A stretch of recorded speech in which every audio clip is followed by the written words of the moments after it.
இந்த August, September, October 3 மாசமும் நமக்கு என்ன தொல்லை வரப்போகுது தெரியுங்களா? மலர் சாகுபடியா இருந்தாலும் சரி, கொய்யா சாகுபடியா இருந்தாலும் மாவு பூச்சி வரும். ரெண்டாவது பேன் வரும். முருங்கை வச்சிருக்கவங்களுக்குலாம் இந்த சீடை நோய் வரும். எல்லா பயிர்லையுமே இனம் புரியாத ஒரு பூச்சி தாக்கம் வரும். 300 கிராம்ல இருந்து 500 கிராம் அளவுள்ள புகையிலை பிச்சு போட்டு கொதிக்க விடுங்க. 5 லிட்டரா 1 லிட்டரா மாத்துங்க. அந்த 1 லிட்டரை 10 லிட்டருக்கு 100 மில்லி கலந்து அடிங்க. கொய்யா, எலுமிச்சை, முக்கியமா பப்பாளி, மாதுளை, மா, அடுத்து யாருக்கெல்லாம் பூ வரணுமோ அவங்க மா. ஒரு புழு இருக்குன்னா அந்த புழு நகருது பாத்தீங்களா?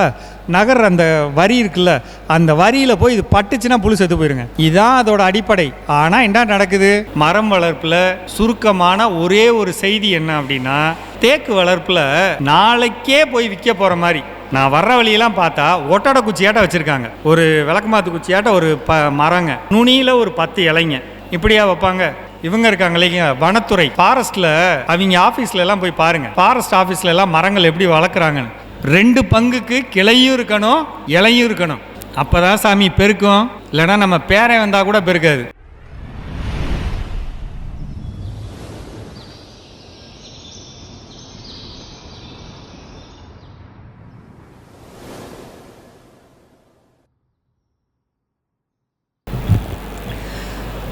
அனைவருக்கும் வணக்கம்.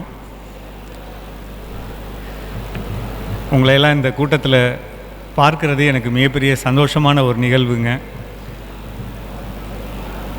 தலைவாசலில் நடக்கக்கூடிய 6வது வருட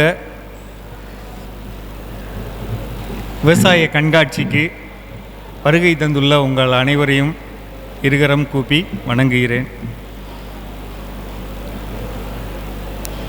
இந்த பகுதிக்குன்னு ஒரு முக்கியத்துவம் இருக்குங்க. இந்த தலைவாசல் அப்படிங்கிறது எந்த இடத்துல இருக்குது எனக்கு தெரிஞ்ச வரையிலும் அப்படின்னு சொன்னால், இந்த தலைவாசலுக்கு மேற்கு பகுதியில் இருக்கக்கூடிய பகுதிகள் எல்லாமே செம்மண் சரளையாகவும் அதிகமான வறட்சிக்கு உள்ளாகிற ஒரு பகுதியாகவும் இருக்குங்க. அதே நேரத்தில் இந்த தலைவாசலோட கிழக்கு பகுதி கொஞ்சம் அதிகமான ஈரத்தன்மையோடு நல்ல வளமான நிலங்களோடு இருக்கக்கூடிய பகுதியாக இருக்குங்க. தலைவாசலோட தெற்கு பகுதி கொஞ்சம் அதிகமான வறண்ட மண்ணில் சத்து இல்லாத ஒரு நிலத்தை வச்சிருக்கக்கூடிய ஒரு பகுதியாக இருக்குங்க. தலைவாசலோட வடக்கு பகுதி மலை மற்றும் மலையோட அடிவாரம் சார்ந்த பகுதியாக இருக்கிறதுனால அதற்குன்னு உள்ள ஒரு சில வித்தியாசமான குணங்கள் வைத்திருக்கக்கூடிய ஒரு பகுதியாக இருக்குங்க. இந்த மாதிரியான ஒரு இடத்துல அதிகமான காய்கறிகள், கிழங்கு வகைகள், முக்கியமாக மரவள்ளி போன்ற கிழங்கு வகைகளும் மக்காச்சோளம் போன்ற பயிர்களும் அதிகமாக சாகுபடி பண்ணப்படுது. தமிழ்நாட்டுக்கு கொடுக்கக்கூடிய ஒரு சில முக்கிய காய்கறிகளில் 50% வரை இந்த பகுதியிலிருந்து எல்லா பகுதிகளுக்கும் அனுப்பப்படுது. இப்படி ஒரு சூழ்நிலையில் இங்கே இருக்கக்கூடிய விவசாயிகளுடைய மனநிலை என்னவா இருக்குது, அல்லது கடந்த காலங்களில் ஒரு 5-6 வருடங்களாக நம்ம பார்த்தோம்னா என்ன விதமாக இருக்குது அப்படின்னா, இந்த மண்ணுக்கேற்ற மாதிரி தேவையான வேதிப்பொருள்களை, கெமிக்கலை போட்டால் தான் எங்களால் விவசாயம் பண்ண முடியும் அப்படிங்கிற ஒரு ஆணித்தரமான ஒரு மனநிலை எல்லார்ட்டையும் இருக்குங்க, தெளிவாக இருக்குது. இதை வேறு விதமாக சொன்னால் எப்படி இருக்கும் அப்படின்னா, உங்களுக்கே தெரியும் இன்றைக்கி இருக்கக்கூடிய விலைவாசி எப்படி இருக்குன்ட்டு. 150 ரூபா பெண்களுக்கும் 300 ரூபா ஆண்களுக்கும் இருந்ததுங்க. இன்றைக்கி ஒரு 2 வருடங்கள் அல்லது 2.5 வருடங்களில் அது அப்படியே 2 மடங்கா 3 மடங்கா மாறி தொழிலாளர்களுக்காக நாம் செலவழிக்கக்கூடிய பணத்தோட அளவு அதிகம், அவங்க வேலை செய்யக்கூடிய நேரம் கம்மி. அதே வேளையில் விவசாயம் சார்ந்த இந்த விவசாயி தவிர வேற எல்லாரும் நல்லா இருக்காங்க. ஒரு உழவோட்டுற கருவிகள் வைத்திருக்கக்கூடிய நபர்லேருந்து, விதை விற்கக்கூடியவங்களிருந்து, இயந்திரங்கள் வழங்கக்கூடியவங்களிருந்து, இடுபொருள்கள் பாதுகாப்பு பொருள்கள் கொடுக்குறவங்கலேருந்து எல்லாரும் நல்லா இருக்காங்க. இவ்வளவு பேரும் நல்லா இருக்கிறது யாரோட காசு அப்படின்னா நம்மளுடைய லாபத்திலேருந்து அவங்கெல்லாம் நல்லா இருக்காங்க. ஆனால் நம்ம நல்லா இருக்கோமா? கெமிக்கல் போட்டு பண்ணுறோம். நேற்று இந்த கூட்டத்தில் வந்து பேச வர்றதுக்கு முன்னாடி ஒரு 3 பேர்கிட்ட கொட்டேஷன் வாங்கினேங்க. 3 விவசாயிகிட்ட கொட்டேஷன் வாங்கினேன். அதனால் கொட்டேஷன்னா என்னென்னா எவ்வளவு செலவு பண்ணுறாங்க, சரிங்களா, எவ்வளவு செலவு பண்ணுறாங்க, எவ்வளவு அவங்களுக்கு லாபம் கிடச்சிச்சு அப்படிங்கிற செய்தியை நான் அவங்கள்ட்ட கேட்டேங்க. அது தாராபுரமாக இருந்தாலும் சரி, தாரமங்கலமாக இருந்தாலும் சரி, திருச்செங்கோடு, வேப்பந்தட்டை, கள்ளக்குறிச்சி, எல்லாரும் சொன்ன ஒரே ஒரு வார்த்தை என்ன தெரியுங்களா? எங்களுக்கு இவ்வளோதாங்க மிஞ்சுது. எல்லோரும் சொன்ன வார்த்தை இவ்வளோதான் மிஞ்சுது. வெங்காயம் போட்டாலும் சரி, நிலக்கடலை போட்டாலும், மக்காச்சோளம் போட்டாலும், மரவள்ளி போட்டாலும் இவ்வளோதான் மிஞ்சுது. நீங்கள் அவங்க செலவு பண்ண தொகையை ஒரு கட்டத்தில் எழுதி பார்த்தீங்கன்னு வச்சுக்கோங்களேன். இப்போ மரவள்ளி போடுறோம், மரவள்ளிக்கு நிலம் தயாரிக்கிறதுக்கு எவ்வளோ செலவாகுது, குச்சிக்கு எவ்வளோ செலவாகுது, நம்ம எப்படினாலும் வெளியில் இருக்கிற குச்சி தான் வாங்க போகிறோம், குச்சி எவ்வளோ செலவாகுது, அதை வெட்டுறது, அதுக்கப்புறம் நடவு கூலி, அதுக்கப்புறம் அடி உரத்துலேருந்து மேல் உரத்துலேருந்து நம்ம பண்ணக்கூடிய செலவுகள், தண்ணி பாய்ச்சிற செலவு, எத்தனை விதமான உரங்கள் கொடுக்கக்கூடிய செலவு, பூச்சிகளுக்கான செலவு, நோய்களுக்கான செலவு, எல்லாத்தையும் அப்படியே எழுதி பாருங்களேன். நம்ம ஏன் இயற்கை விவசாயம் செய்யணுங்கிறத நான் எந்த இடத்துல சொல்கிறேன் அப்படின்னா, எனக்கு கிடைக்கக்கூடிய லாபம், நிகர லாபம்னு இந்த பேங்க்கில் எழுதுவாங்க பார்த்தீங்களா, மொத்த செலவு எவ்வளவு லாபம், எனக்கு எவ்வளோ கிடச்சிச்சு, எல்லா செலவும் போக எவ்வளோ கிடச்சிச்சு, எனக்கு கிடைக்க வேண்டிய இந்த லாபத்தோட தொகை அதிகமானாதான், எனக்கு கிடைக்கிற லாபத்தோட தொகை ஒரு ஏக்கர்லேருந்து எந்த பயிராக இருந்தாலும் அதிகமானாதான் விவசாயம் இருக்கும். லாபம் இல்லைன்னா விவசாயம் இருக்காது.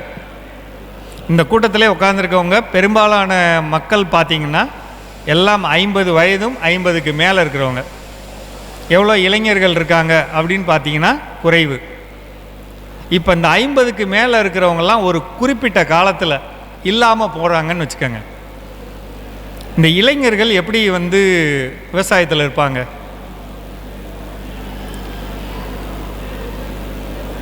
நமக்கு தெரிய நம்ம இளைஞர்களாக இருக்கும்போது அல்லது சிறு வயதில் இருக்கிறப்ப நம்ம அப்பாவை தாத்தாவை பார்த்தப்ப விவசாயம் எப்படி இருந்தது? ஒரு சின்ன கிராமத்தில் வாழ்ந்தோம், யாரும் யாரோடையும் ஒப்பிடலை, நம்ம யாரும் எந்த விவசாயியும் இன்னொரு விவசாயியோட ஒப்பிடலை, நம்ம எல்லாருமே சராசரியாக வாழ்ந்தோம். இன்றைக்கி இருக்கக்கூடிய விவசாயிகள் எந்த இடத்துல தப்பு நடக்குது, எந்த இடத்துல இயற்கை விவசாயம் தேவைங்கிறத நான் சொல்கிறேங்க. ஒரு கிராமமாக இருந்தாலும் சரி, ஒரு நகரமாக இருந்தாலும் சரி, ஒரு விவசாயி இன்னொரு விவசாயியோட ஒப்பிடுறாங்க. நான் டிவிஎஸ் 50ல் போகிறேன், அவன் யமஹா பைக்கில் போகிறான். என் வீட்டுக்காரம்மாவுக்கு 1 பவுன் நகை தான் வாங்க முடியுது, அந்த பையன் பாருங்கள் 5 பவுன் போட்டிருக்கான். நான் சின்ன வீட்டில் இருக்கேன், அவங்க பெரிய வீட்டில் இருக்காங்க. நான் இந்த காரில் போகிறேன், அவங்க அந்த காரில் போகிறாங்க. ஒப்பிடுதல். எனக்கு விவரம் தெரிய அசோக் நகர் அப்படின்னு சென்னை நகரில் இருக்கக்கூடிய ஒரு பகுதியில் இருக்கக்கூடிய HDFC பேங்க்கோட வாட்ச்மேனை பார்த்தேங்க. அந்த வாட்ச்மேன் எந்த ஊருக்காரரு அப்படின்னு சொன்னால் வந்தவாசி, திருவண்ணாமலை வந்தவாசிக்காரரு. அவர்கிட்ட நான் பேச்சு கொடுத்தப்போ அவர் சொன்னார், நீங்கள் யாருங்கன்னா நான் ஒரு விவசாயி, ஏங்க அதை விட்டுட்டு இங்கே வந்து வாட்ச்மேன் வேலை பார்க்குறீங்க? இங்கே நின்னா சார் 12,000 சம்பளம் தர்றாங்க, நான் எம்பிட்டு தான் அதிகமாக செலவு பண்ணாலும் என் வயசுக்கு ஒரு 2,500 செலவு வருங்க, 9,000 மிச்சம் வருது சார். விவசாயத்தில் அவ்வளோ வரல சார். புரியுதுங்களா? லாபம் இல்லைன்னா ஒரு வளமான பகுதியிலிருந்து வந்த ஒரு விவசாயி லாபம் இல்லைன்னா விட்டுட்டு போயிடுவார். அவர் வயசுக்கே அவருக்கு விட்டுட்டு போகிறாருன்னா சின்ன பசங்க என்ன நினைப்பாங்க? ஒரு சாதாரண வேலை செய்யலாமா, ஒரு சின்ன கடையில் வேலை செய்யலாமா, ஒரு நிறுவனத்தில் வேலை செய்யலாமா, ஏதோ ஒரு காசு வருதுன்னு எல்லாரும் போயிடுவாங்க. இவ்வளோ பெரிய விவசாய நிலத்தை என்ன பண்ணுறது?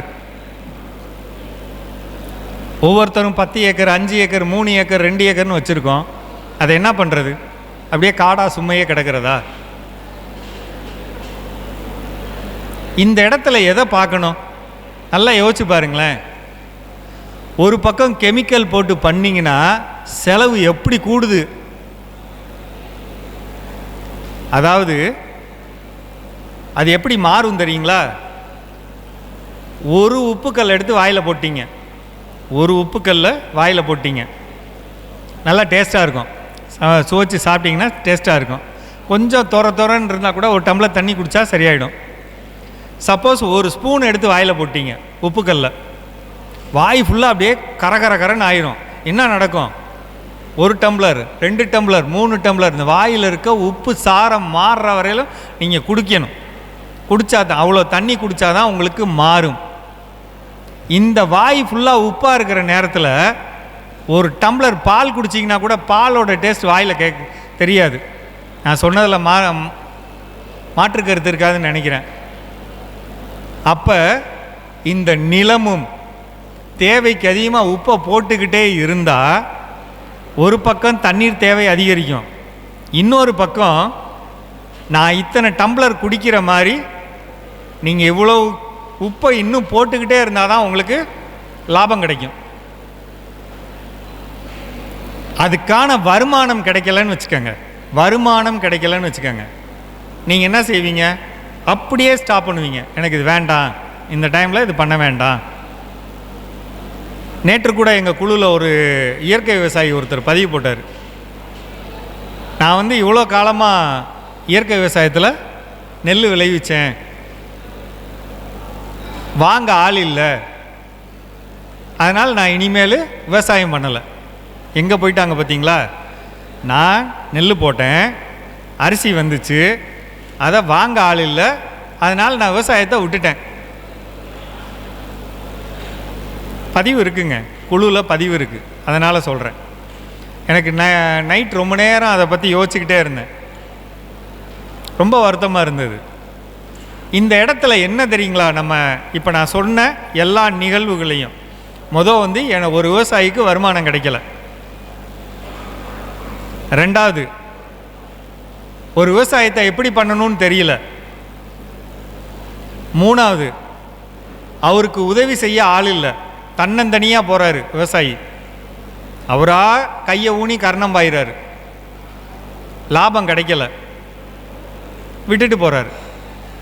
இந்த மாதிரி ஒரு சூழ்நிலையில்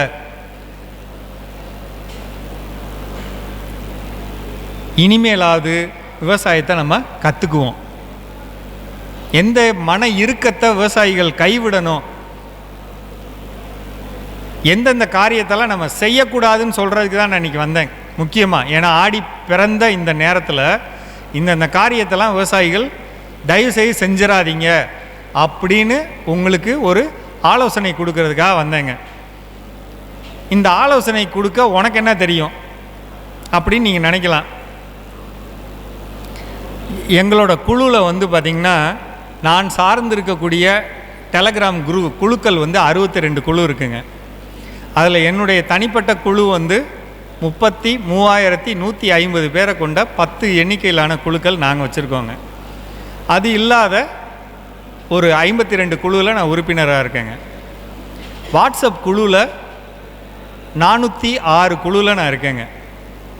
தமிழ்நாடு, பிற மாநிலங்கள் மற்றும் பிற நாடுகளோட குழுவில் இருக்கேன். என்னிடம் விளைநிலம் இல்லைனாலும் நீங்கள் படுற கஷ்டத்தெல்லாம் நான் பார்த்துக்கிட்டே இருக்கேன். பூண்டு விளைவிக்கிறவங்கலேருந்து, கேரட்டு விளைவிக்கிறவங்கலேருந்து, உருளைக்கிழங்கு பண்ணுறவங்கலேருந்து, மலையடி வாரத்தில் எல்லாரும் சொன்னதை நம்பி மரம் வச்சவங்கலேருந்து ஆடு மாடு பரனில் வளர்க்குறேன், மாடு கொட்டகை போட்டேன் அப்படின்னு சொன்னவங்களிருந்து ஒருங்கிணைந்த பண்ணையம் அப்படின்னு மீன் வளர்க்க ஆரம்பித்தேன், மீன்லேருந்து கீழே விழுகிற சாணம் எரு அடுத்த கோழிக்கு பயன்படும், கோழியோட எரு இதுக்கு பயன்படும், அதோடது அதுக்கு பயன்படும் அப்படின்னு சொன்ன பல்வேறு முறைகளை செஞ்ச நபர்களையும் நான் பார்த்துக்கிட்டு இருக்கேன். தனிநபர்களையும் பார்க்குறேன். என்கிட்ட நான் இயற்கை விவசாயம் பண்ணுறேன்னு சொல்லிட்டு கெமிக்கல் போடுறவங்களையும் பார்க்குறேன். கெமிக்கல் போட்டுக்கிட்டு நான் இயற்கை விவசாயம் தாங்க செய்கிறேன் அப்படின்னு சொல்கிறவங்களையும் நம்ம பார்த்துக்கிட்டு இருக்கோம். எதுவாக இருந்தாலும் என்னுடைய ஒரே ஒரு ஆசை என்ன அப்படின்னு சொன்னால், விவசாயி ஜெயிக்கணும். விவசாயம் ஜெயிக்கணும். விவசாயத்திலிருந்து உங்களுக்கு லாபம் வரணும். ஒவ்வொரு விளைச்சலையும் லாபம் வரணும். நிறைய பேரை நான் என்ன பார்க்குறேன்னா, நாங்கள் சொன்ன முதல் காரியத்தை செய்கிறப்ப நல்ல லாபம் வந்துடுது, இரண்டாவது காரியத்தில் நஷ்டப்படுறாங்க. அந்த இடத்துல என்ன நடக்குது? அந்த முதல் காரியத்துக்கும் இரண்டாவது காரியத்துக்கும் என்ன நடக்குது? முதல் காரியம், எனக்கு ஒரு விஷயம் தெரியலன்னொன்னே சொல்லுங்கள், செய்கிறேங்க சார், இன்றைக்கி இதை போட்டேன் சார், நாளைக்கு என்ன சார் போடணும், இந்த வாரம் வெள்ளிக்கிழமை என்ன சார் போடணும், சரி, அடுத்த வாரம் புதன்கிழமை என்ன போடணும், கரெக்டு, எதை தெளிக்கணும், கேட்டு கேட்டு கேட்டு செய்கிறாங்க. இந்த வெளியில் வச்சுருக்காங்க பார்த்தீங்களா நெல் வகை ஒன்று, இது மாதிரி இருக்கக்கூடிய அக்ஷயா பொன்னி ஒருத்தர் போட்டார் இங்கனக்குள்ளே இருக்க முசிறியில். அந்த கம்பெனிக்காரங்க சொல்கிறதே 2400 கிலோ தான் சொல்கிறாங்க. என்னுடைய ரகம் ஒரு ஏக்கரில் போட்டிங்கன்னா 2400 கிலோ வருங்கிறாங்க. அந்த தம்பி 2650 கிலோ எடுத்தார்.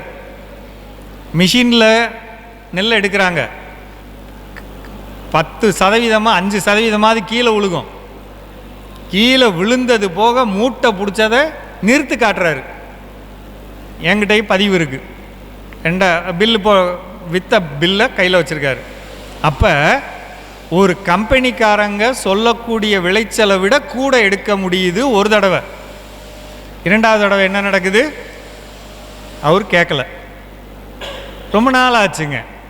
ஒரு நாள் அலுவலகத்தில் உட்காந்துருக்கப்போ அவரை பற்றின ஞாபகம் வந்துச்சு திடீர்னு. எனக்கு அப்படியே உங்கள் ஒவ்வொருத்தரை பற்றியும் நான் ஒரு புரிதல் வச்சுருப்பேன். உங்கள் எல்லாரையும்லாம் என்னோட பேராக இருக்காதுங்க. ஒவ்வொருத்தருக்கும் உங்களுக்கெல்லாம் ஒரு கோடு போட்டு வச்சுருப்பேன். எங்கடா அந்த கோட் நம்பர் போட்டவரை ரொம்ப நாளாக காணமே, பேசலையே அப்படின்னு யோசிச்சுட்டு அந்த தம்பிக்கு ஃபோன் பண்ணுறேங்க. என்னப்பா போட்டிருக்க அப்படின்னா, எள்ளு போட்டிருந்தேன் சார், சரியாக வரல. எள்ளு போட்டிருந்தேன், சரியாக வரல. இன்னொரு துண்டு இடம் இருக்கேப்பா, அதில் என்னப்பா போட்ட அப்படின்னு, மக்காச்சோளம் போட்டேன் சார், புழு அடிச்சிருச்சு. ஏன் தம்பி ஒன்றும் கேட்கல அப்படின்னு. இல்லை சார், நானாக அந்த இது போட்டு அடிச்சிடலான்னு பார்த்து கொடுத்தேன் சார், அது கேட்கவே இல்லை. அவருக்கு என்ன புரியலை தெரியுங்களா? புழுவுக்கு எந்த மருந்து தரணும், அழுகலுக்கு எந்த மருந்து தரணும். புழு வந்திருக்கிறதுக்கு அழுகல் மருந்தை கொடுக்குறாரு. மொத்த இலையும் சாப்பிட்டுருச்சான். அது அவ்வளோ அப்படியே போயிடுச்சு சார், விட்டுட்டேன் சார். இங்கே வந்திருக்க விவசாயிகள் எல்லாருக்கும் தனிப்பட்ட முறையில் நீங்கள் கெமிக்கல் பண்ணுறீங்களோ இயற்கையில் பண்ணுறீங்களோ, என்னுடைய ஒரே ஒரு விண்ணப்பம் என்ன அப்படின்னா, செய்யக்கூடிய விவசாயத்தை தயவு செய்து தெரிஞ்சுக்கங்க. எப்படி தெரிஞ்சுக்கணும்? பருவநிலைக்கேற்ற மாதிரி தெரிஞ்சுக்கணும். பருவநிலைன்னா என்ன? ஆங்கில மாதங்களில் சொன்னால் 12 மாதங்களில் போன வருடத்தோட டிசம்பர் மாதம் மழை பெஞ்ச உடனே டிசம்பர் 31க்கு அப்புறம் மழை பெய்யக்கூடாது. இதான் நம்ம முன்னோர்கள் சொல்லி கொடுத்தது. ஐப்பசி மாதம் அடைமழை, அதுக்கு அடுத்த மாதம் பனி தான் இருக்கணும். ஆனால் நமக்கு மழை எது வரலும் பெய்யுது? டிசம்பர் மாதம் 20ஆம் தேதி வரலும் 22ஆம் தேதி வரலும் பெய்யுது. பனி எப்போ இருக்கணும்? எனக்கு தெரிய பிப்ரவரி மாதம் 26ஆம் தேதி வரையில் இருக்கணும், அல்லது மார்ச் முதல் வாரம் வரையில் இருக்கணும். இந்த நேரத்தில் என்ன நடக்குது? பனியோட அளவு குறைஞ்சு போயிடுதுங்க. 26ஆம் தேதி வரையில் இருக்க வேண்டிய பனி 19, 20 தேதியிலே முடிஞ்சு வெயில் ஆரம்பிச்சிருது. காலையில் பனி, மதியம் பார்த்தா உக்கிர வெயில், சாயந்தரம் பனி, இந்த அளவுக்கு போயிடுது. இது எப்போ இருக்கணும்? மார்ச் 10ஆம் தேதி இருக்க வேண்டிய வானிலை பிப்ரவரி மாதம் 20ஆம் தேதிக்கு போயிடுது. எப்போ உக்கிரமான வெயில் அடிக்கணும்? சித்திரை 1. எப்போ அடிக்குது? மார்ச் 15 அடிக்குதுங்க. சித்திரை பட்டத்துக்காக 14ஆம் தேதிக்காக நம்மளுடைய 50 வருட வரலாறு எடுத்து பார்த்தீங்கன்னா மழை எப்படி பெய்யுது? 14ஆம் தேதி நமக்கு சித்திரை பிறக்குதுன்னா 12ஆம் தேதி ஒரு மழை வரும். 2-3 நாள் விட்டு உழுவாங்க. உழுததுக்கப்புறம் திருப்பி ஒரு மழை வரும். எப்போ? மே மாதம் 9ஆம் தேதி 10ஆம் தேதி. அது வளரணும், ஆரம்பத்தில் வளரணுங்கிறதுக்காக ஒரு மழை வரும். திருப்பி எப்போ வரும்? மே மாத கடைசியில் வரும், பூக்கிற நேரத்தில் அல்லது பூவுக்கு கொஞ்சம் முந்தைய காலத்தில் பயிருக்கு ஏற்ற மாதிரி அந்த இடத்துல ஒரு மழை வரும். அதுக்கப்புறம் ஜூன் மாதம் மழை வரும். இப்படி தாங்க இருந்தது.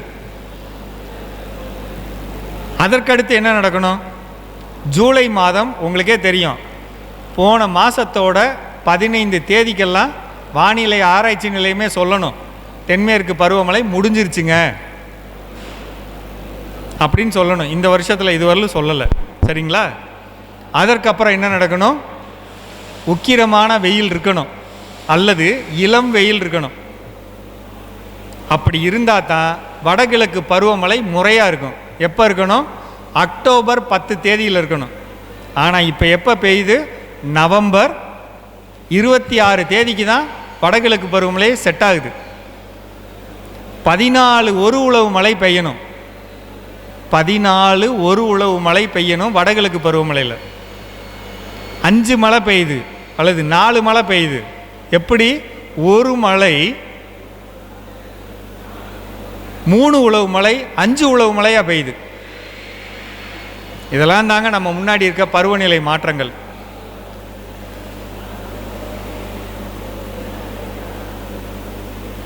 ஒவ்வொரு காலத்துலேயும் நம்ம பயிர்களில் என்னென்ன விதமான பிரச்சனைகள் வரும் அப்படிங்கிற அடிப்படை புரிதலை மட்டும் இன்றைக்கி தயவுசெய்து தெரிஞ்சுக்கிட்டு வீட்டுக்கு போயிருங்க, சரிங்களா?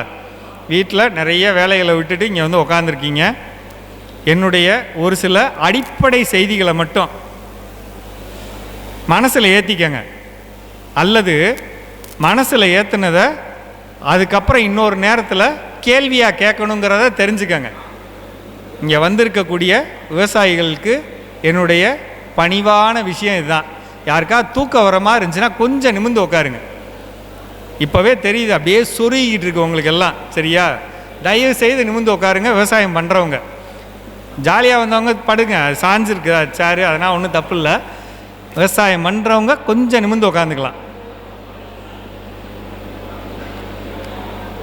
ஒவ்வொரு விவசாயி வீட்லேயும் இயற்கை விவசாயம் பண்ணுறவங்களோ செயற்கை விவசாயம் பண்ணுறவங்களோ என்ன இருக்கணும் தெரியுமா?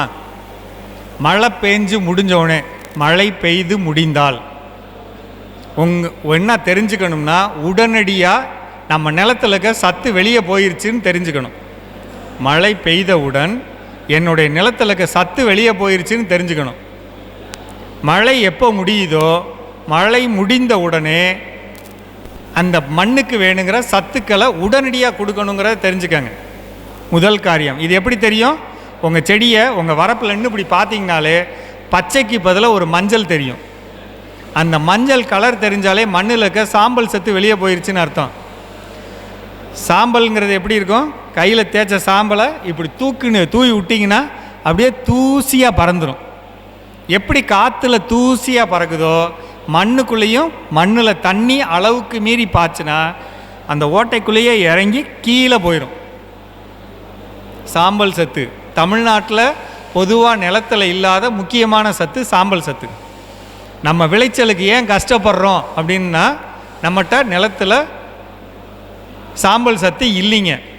யாராவது மண் பரிசோதனை அட்டை வச்சுருப்பீங்க, வீட்டுக்கு போனோடனே பாருங்கள், இந்த இடது கை பக்கம் போட்டிருப்பாங்க தழைச்சத்து, மணிச்சத்து, சாம்பல் சத்துன்னு போட்டிருப்பாங்க. யாராவது பாருங்கள் அதில் எவ்வளோ போட்டிருக்காங்கன்னு. என்ன போட்டிருக்கணும்? 350ன்னு போட்டிருக்கணும், 300 போட்டிருக்கணும், குறைஞ்சபட்சம் ஒரு 250 போட்டிருக்கணும். ஆனால் என்ன போட்டிருப்பாங்க? 15, 16, 40, 50, ரொம்ப மோசமாக போனால் 100ன்னு போட்டிருப்பாங்க. இல்லாத சத்து சாம்பல் சத்து. சாம்பல் சத்தை புரிஞ்சுக்கணும்னா என்ன அர்த்தம்? சாம்பல் கட்டமைப்புக்கான விவசாயத்தோட கட்டமைப்புக்கான சத்து. நான் நிற்கிறேன்னா என் முதுகு எலும்பு நேராக நிற்கணும் அப்படின்னா, முதுகெலும்பு நேராக நிற்கணும், என் கை வந்து ஸ்ட்ராங்காக இருக்கணும் அப்படின்னா, என் பயிர் ஸ்ட்ராங்காக இருக்கணும்னா ஒரு சத்து வேணும்னா அதான் சாம்பல் சத்து. இல்லைன்னா சத்து இல்லை. சத்து இல்லைன்னா ஒரு காய் வராது. சத்து இல்லைன்னா பழம் வராது. சத்து இல்லைன்னா, இன்றைக்கி காலையில் நான் வர வழியெல்லாம் பார்த்தேன், எல்லா தேக்கு மரமும் இப்படி நிற்கிது. தேக்கு மரம் இப்படி நிற்கிது. அதுக்கப்புறம் பார்க்குறேன் சவுக்கு மரம் எல்லாமே சாஞ்சு கிடக்கு. அடிப்படையில் அந்த சத்து இல்லைங்கிற இருக்காது. மழை பெஞ்சோடனே இருக்காது, அது தெரிஞ்சுக்கங்க. இதை நீங்கள் அடுத்து எப்போ பார்க்கணும்? இப்போ ஜூலை மாதம் முடிஞ்சு எல்லோரும் அதை கவனிச்சிருப்பீங்க அல்லது கவனிங்க. இனிமேல் எப்போ கவனிக்கணும்? ரொம்ப கவனமாக இருக்கணும்.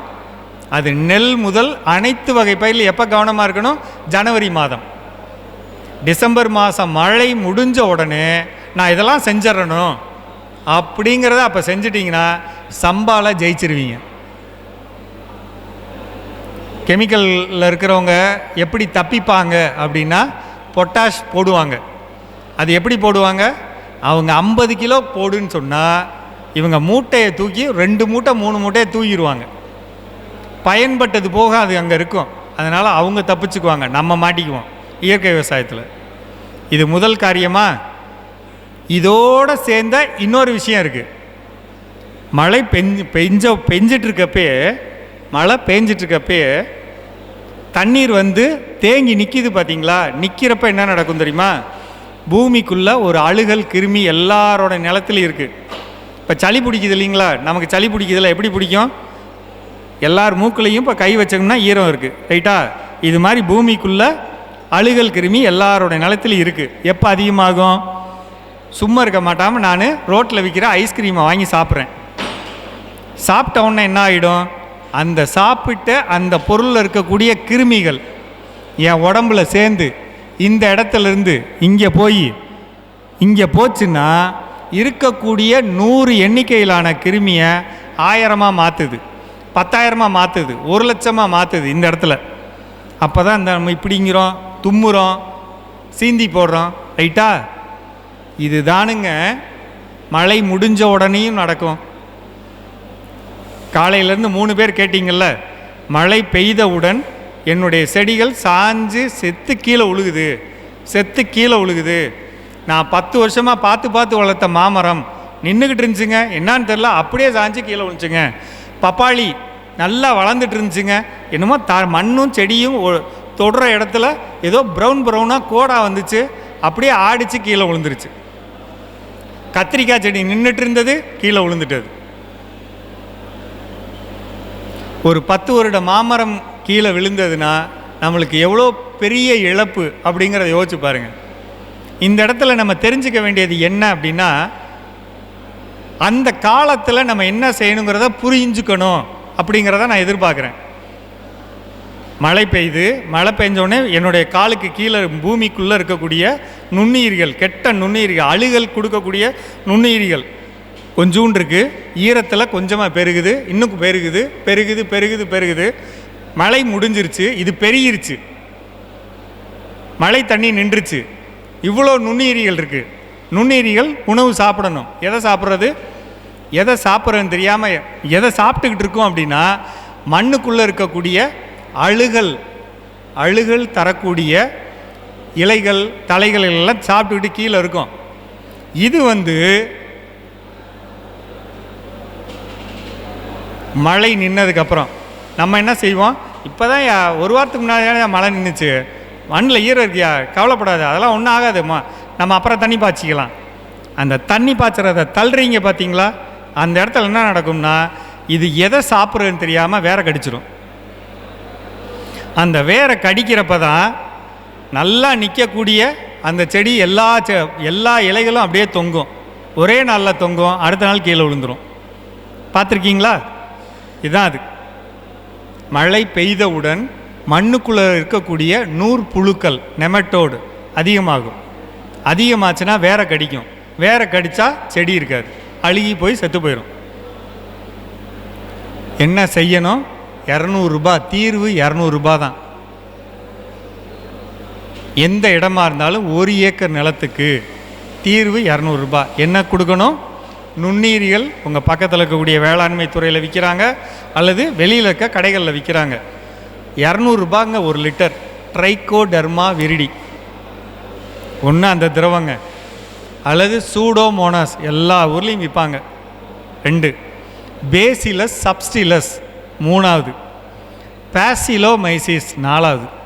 இந்த 4 திரவத்தில் ஏதாவது ஒன்றை தயவு செய்து வாங்கி வச்சுக்கிட்டு தண்ணியில் கலந்து மழை ஒரு மழைக்கும் இன்னொரு மழைக்குமான இடைப்பட்ட நேரத்தில் வாளியில் எடுத்துகிட்டு போய், இந்த ரூம் தான் 1 ஏக்கர் அப்படின்னா நான் தனி ஆளுங்க, எனக்கு உதவிக்கு யாரும் இல்லை, சரியா சாமி, உதவிக்கு ஆள் இல்லை, 100 நாள் வேலைக்கு போயிட்டாங்க ஆளுங்க, என் தோட்டத்தை பார்த்துக்க ஆள் இல்லை அப்படின்னாலும் தனி மனுஷனா என் பயிரை காப்பாற்றணுன்னு வாளியில் எடுத்துகிட்டு போய் குளிக்கிற மக்கு இருக்கு இல்லைங்களா, அந்த மக்கில் எடுத்துகிட்டு இப்படியே ஊற்றிக்கிட்டே போகலாங்க. இதை செய்யலாமா?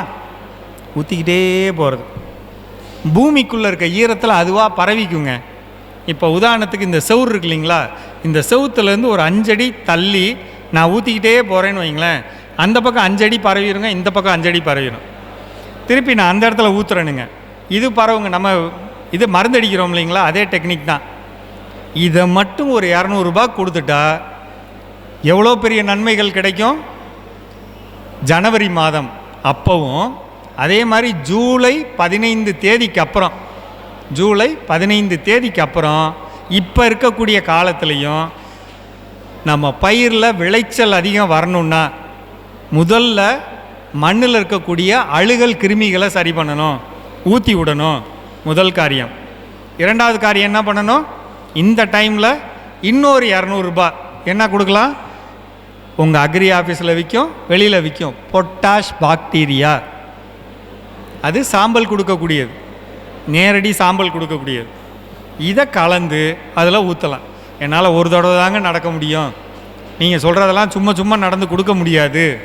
கலந்துக்கங்க எல்லாத்தையும், நான் சொல்கிறது எல்லாத்தையும் கலந்துக்கங்க, ஒரே தடவை ஊற்றுங்க. ஆனால் ஊற்றுங்க. நம்ம விவசாயத்தில் ஜெயிக்கணும்னா நோய் இல்லாத பயிர்களை உருவாக்கணும், பூச்சிகள் கடிக்காத பயிர்களை உருவாக்கணும். அதற்கு நம்ம என்னென்ன காரியங்கள்லாம் செய்யணும் அப்படிங்கிறத கொஞ்சம் தயவுசெய்து அப்படியே யோசித்து பார்த்துக்கங்க. எந்த ஒரு பிரச்சனையோட ஆரம்பம் என்ன அப்படின்னா சரியான தண்ணீர் பாய்ச்சிறது.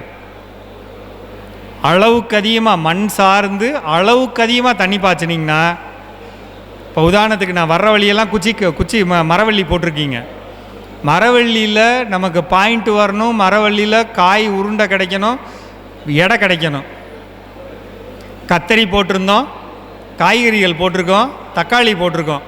இந்த டைமில் தக்காளி இன்னும் ஒரு 10 நாளில் பார்த்தீங்கன்னா உயர் விளைச்சல் கிடைக்க போகுது. எல்லாம் நீ அடுத்து பேப்பரில் பார்க்க போகிறீங்க, லாரியில் கொண்டு போய் கீழே கொட்டி விட்டு சென்றார்கள் அப்படின்னு சொல்ல போகிறாங்க. சரியா? இப்போவே சொல்கிறேன். அப்போ அது எதனால் அப்படின்னா தட்பவெட்ப சூழ்நிலை அழகாக இருக்குது. இந்த தட்பவெட்ப சூழ்நிலை அழகாக இருக்கும்போது ஒரு விதை குறைந்தபட்சம் 400 கிராம் தரணும் அப்படின்னா ரொம்ப எளிமையாக 400 கொடுத்துரும். அப்போ நிறைய உற்பத்தி வந்துடும். விற்க முடியலைன்னா கீழே தான் கொட்டுவாங்க. 10 நாளைக்கு அப்படி இருக்கும். 10வது நாள் சரியாக போயிடும். பாருங்களேன், ஒரே டைமில் எல்லாருக்கும் வரும், 10 நாளில் சரியாயிடும். சரிங்களா? இந்த ஒரு சூழ்நிலையில் நமக்கும் வரணும், இயற்கை விவசாயம் பண்ணுறவங்களுக்கும் இந்த உற்பத்தி வரணும்னா என்ன செய்யணும்?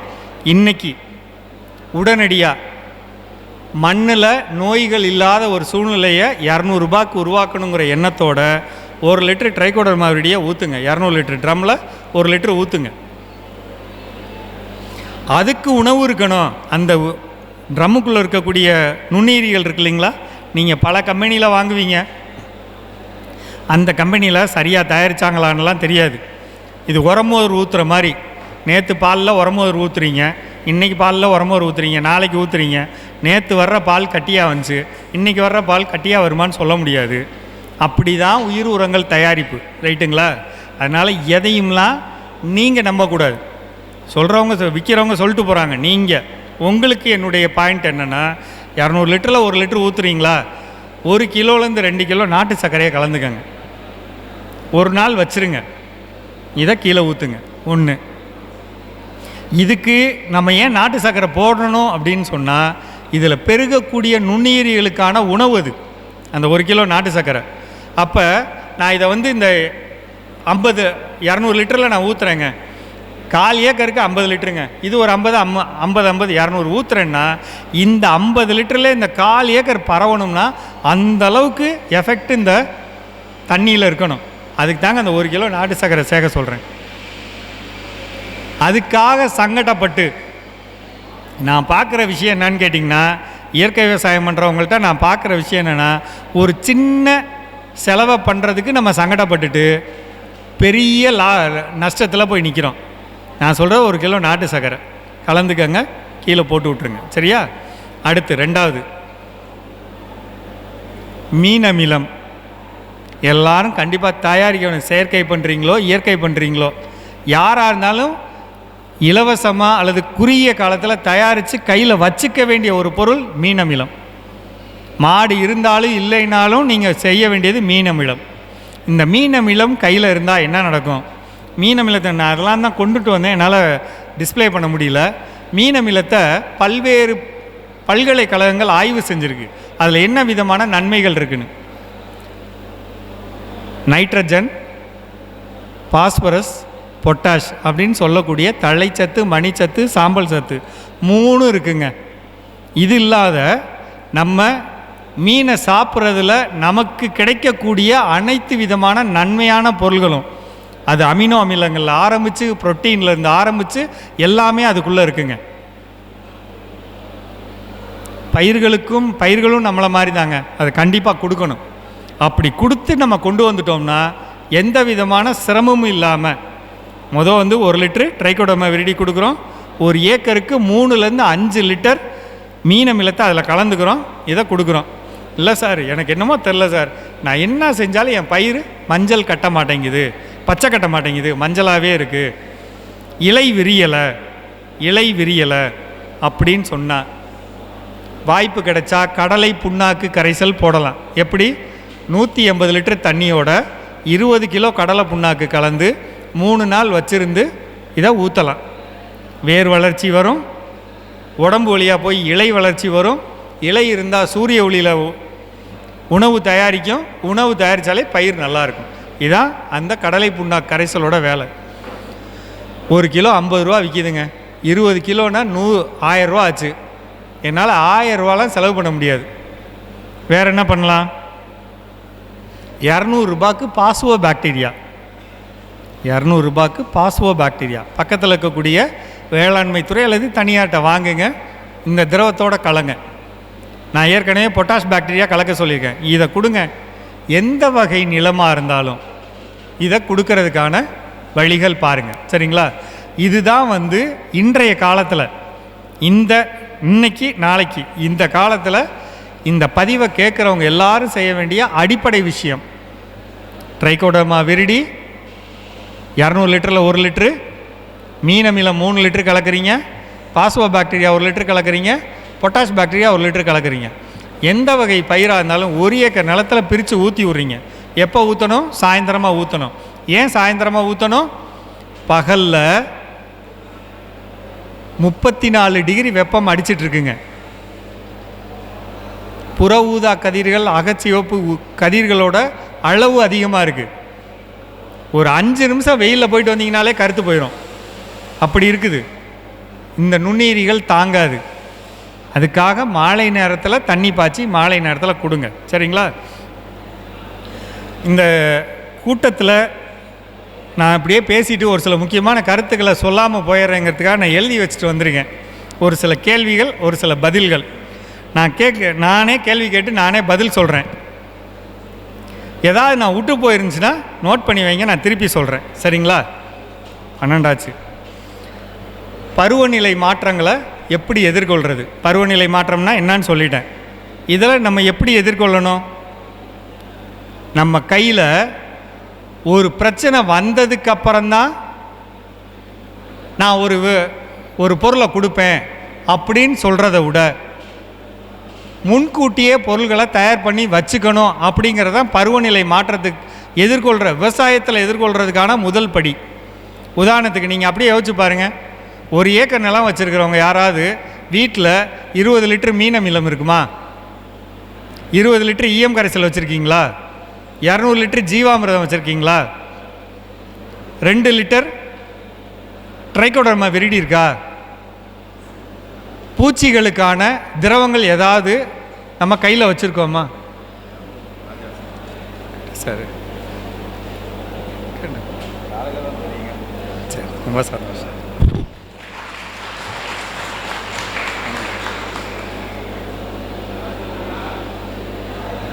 சாரிங்க, வேகமாக போயிட்டுருக்கப்ப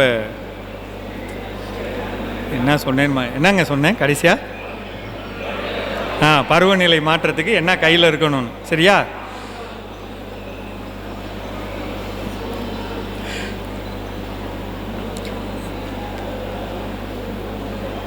இந்த பொருள்கள் நம்ம கையில் இருக்கணுங்க.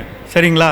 இந்த பொருள்களை கையில் வச்சுக்கிட்டு எந்த ஒரு தவறான சூழ்நிலை நடந்தாலும் நம்ம அதுக்கு வேணுங்கிறத நம்ம கொடுக்கணுங்க. உதாரணத்துக்கு என்னுடைய என்னமோ தெரிலங்க, என் எலுமிச்சை செடி நல்லா இருந்துச்சு, திடீர்னு இலையெல்லாம் தொங்குது.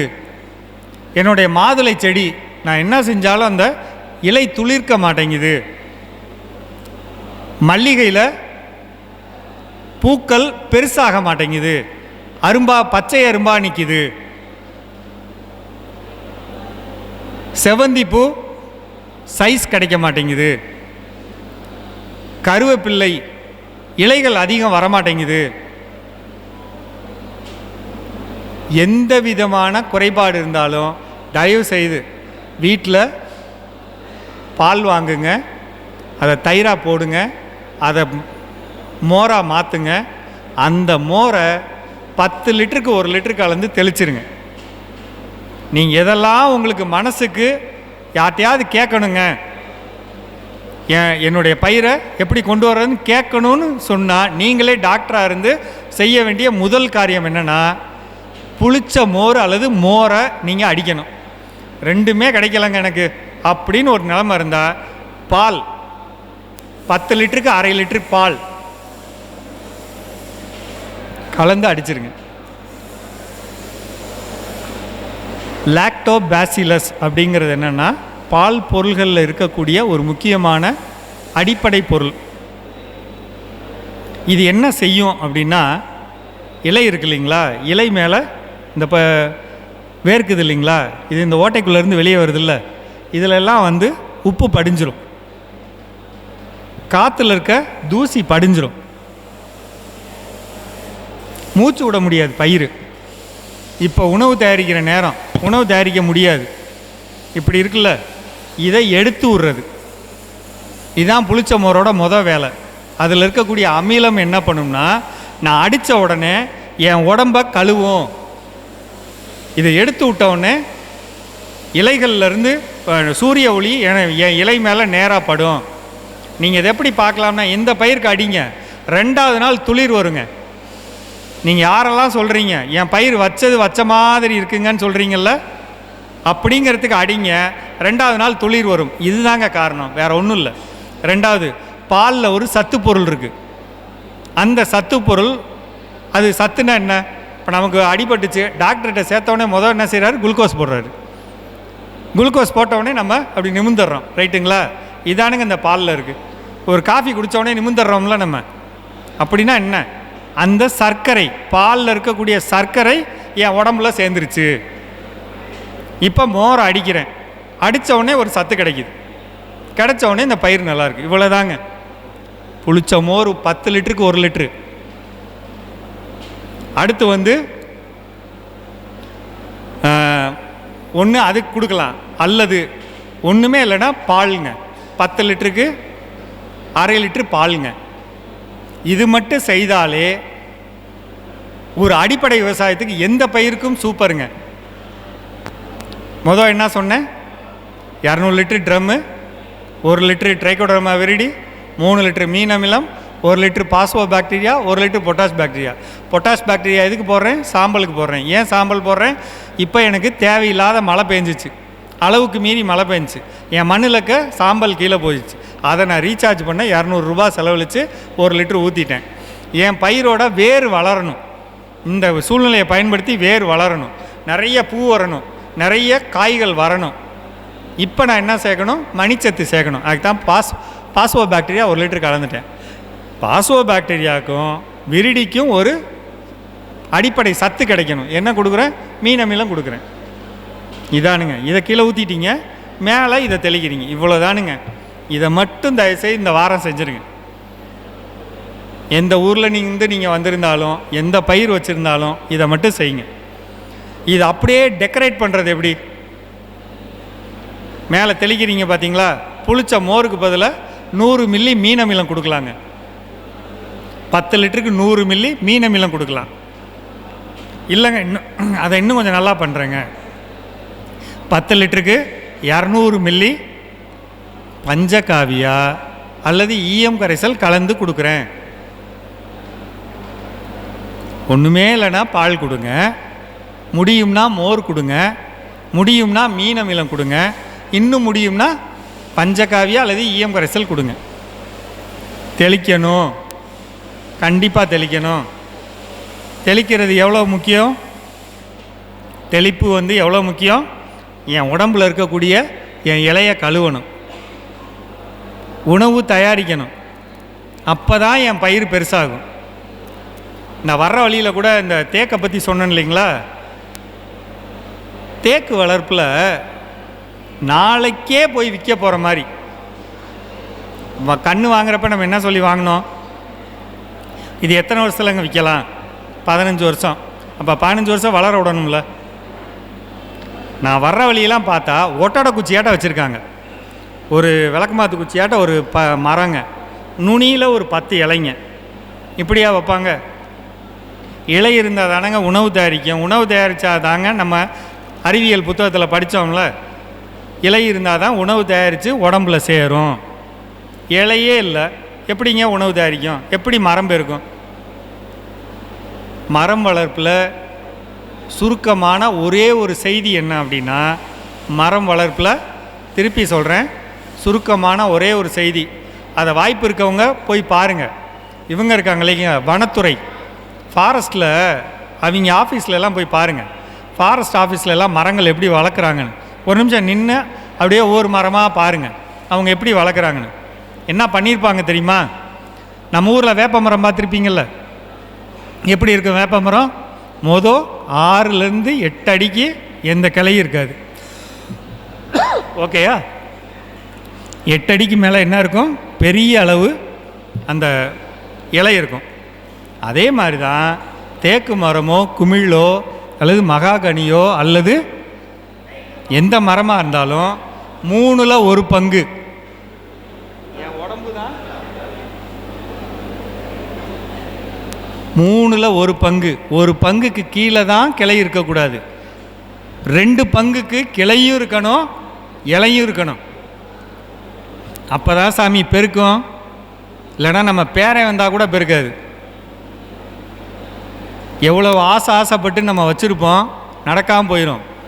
செம்மரமாக இருந்தாலும் சந்தனமாக. இந்த வாய்ப்பு கிடைக்கிறவங்க அந்த பாடாலூர் பக்கத்தில் போனீங்கன்னா ஃபாரஸ்ட்டுக்காரங்க மலைவேம்பு வளர்த்துருப்பாங்க. பாருங்கள் அது எப்படி இருக்கணும், எப்படி வளர்த்துருப்பாங்கன்னு.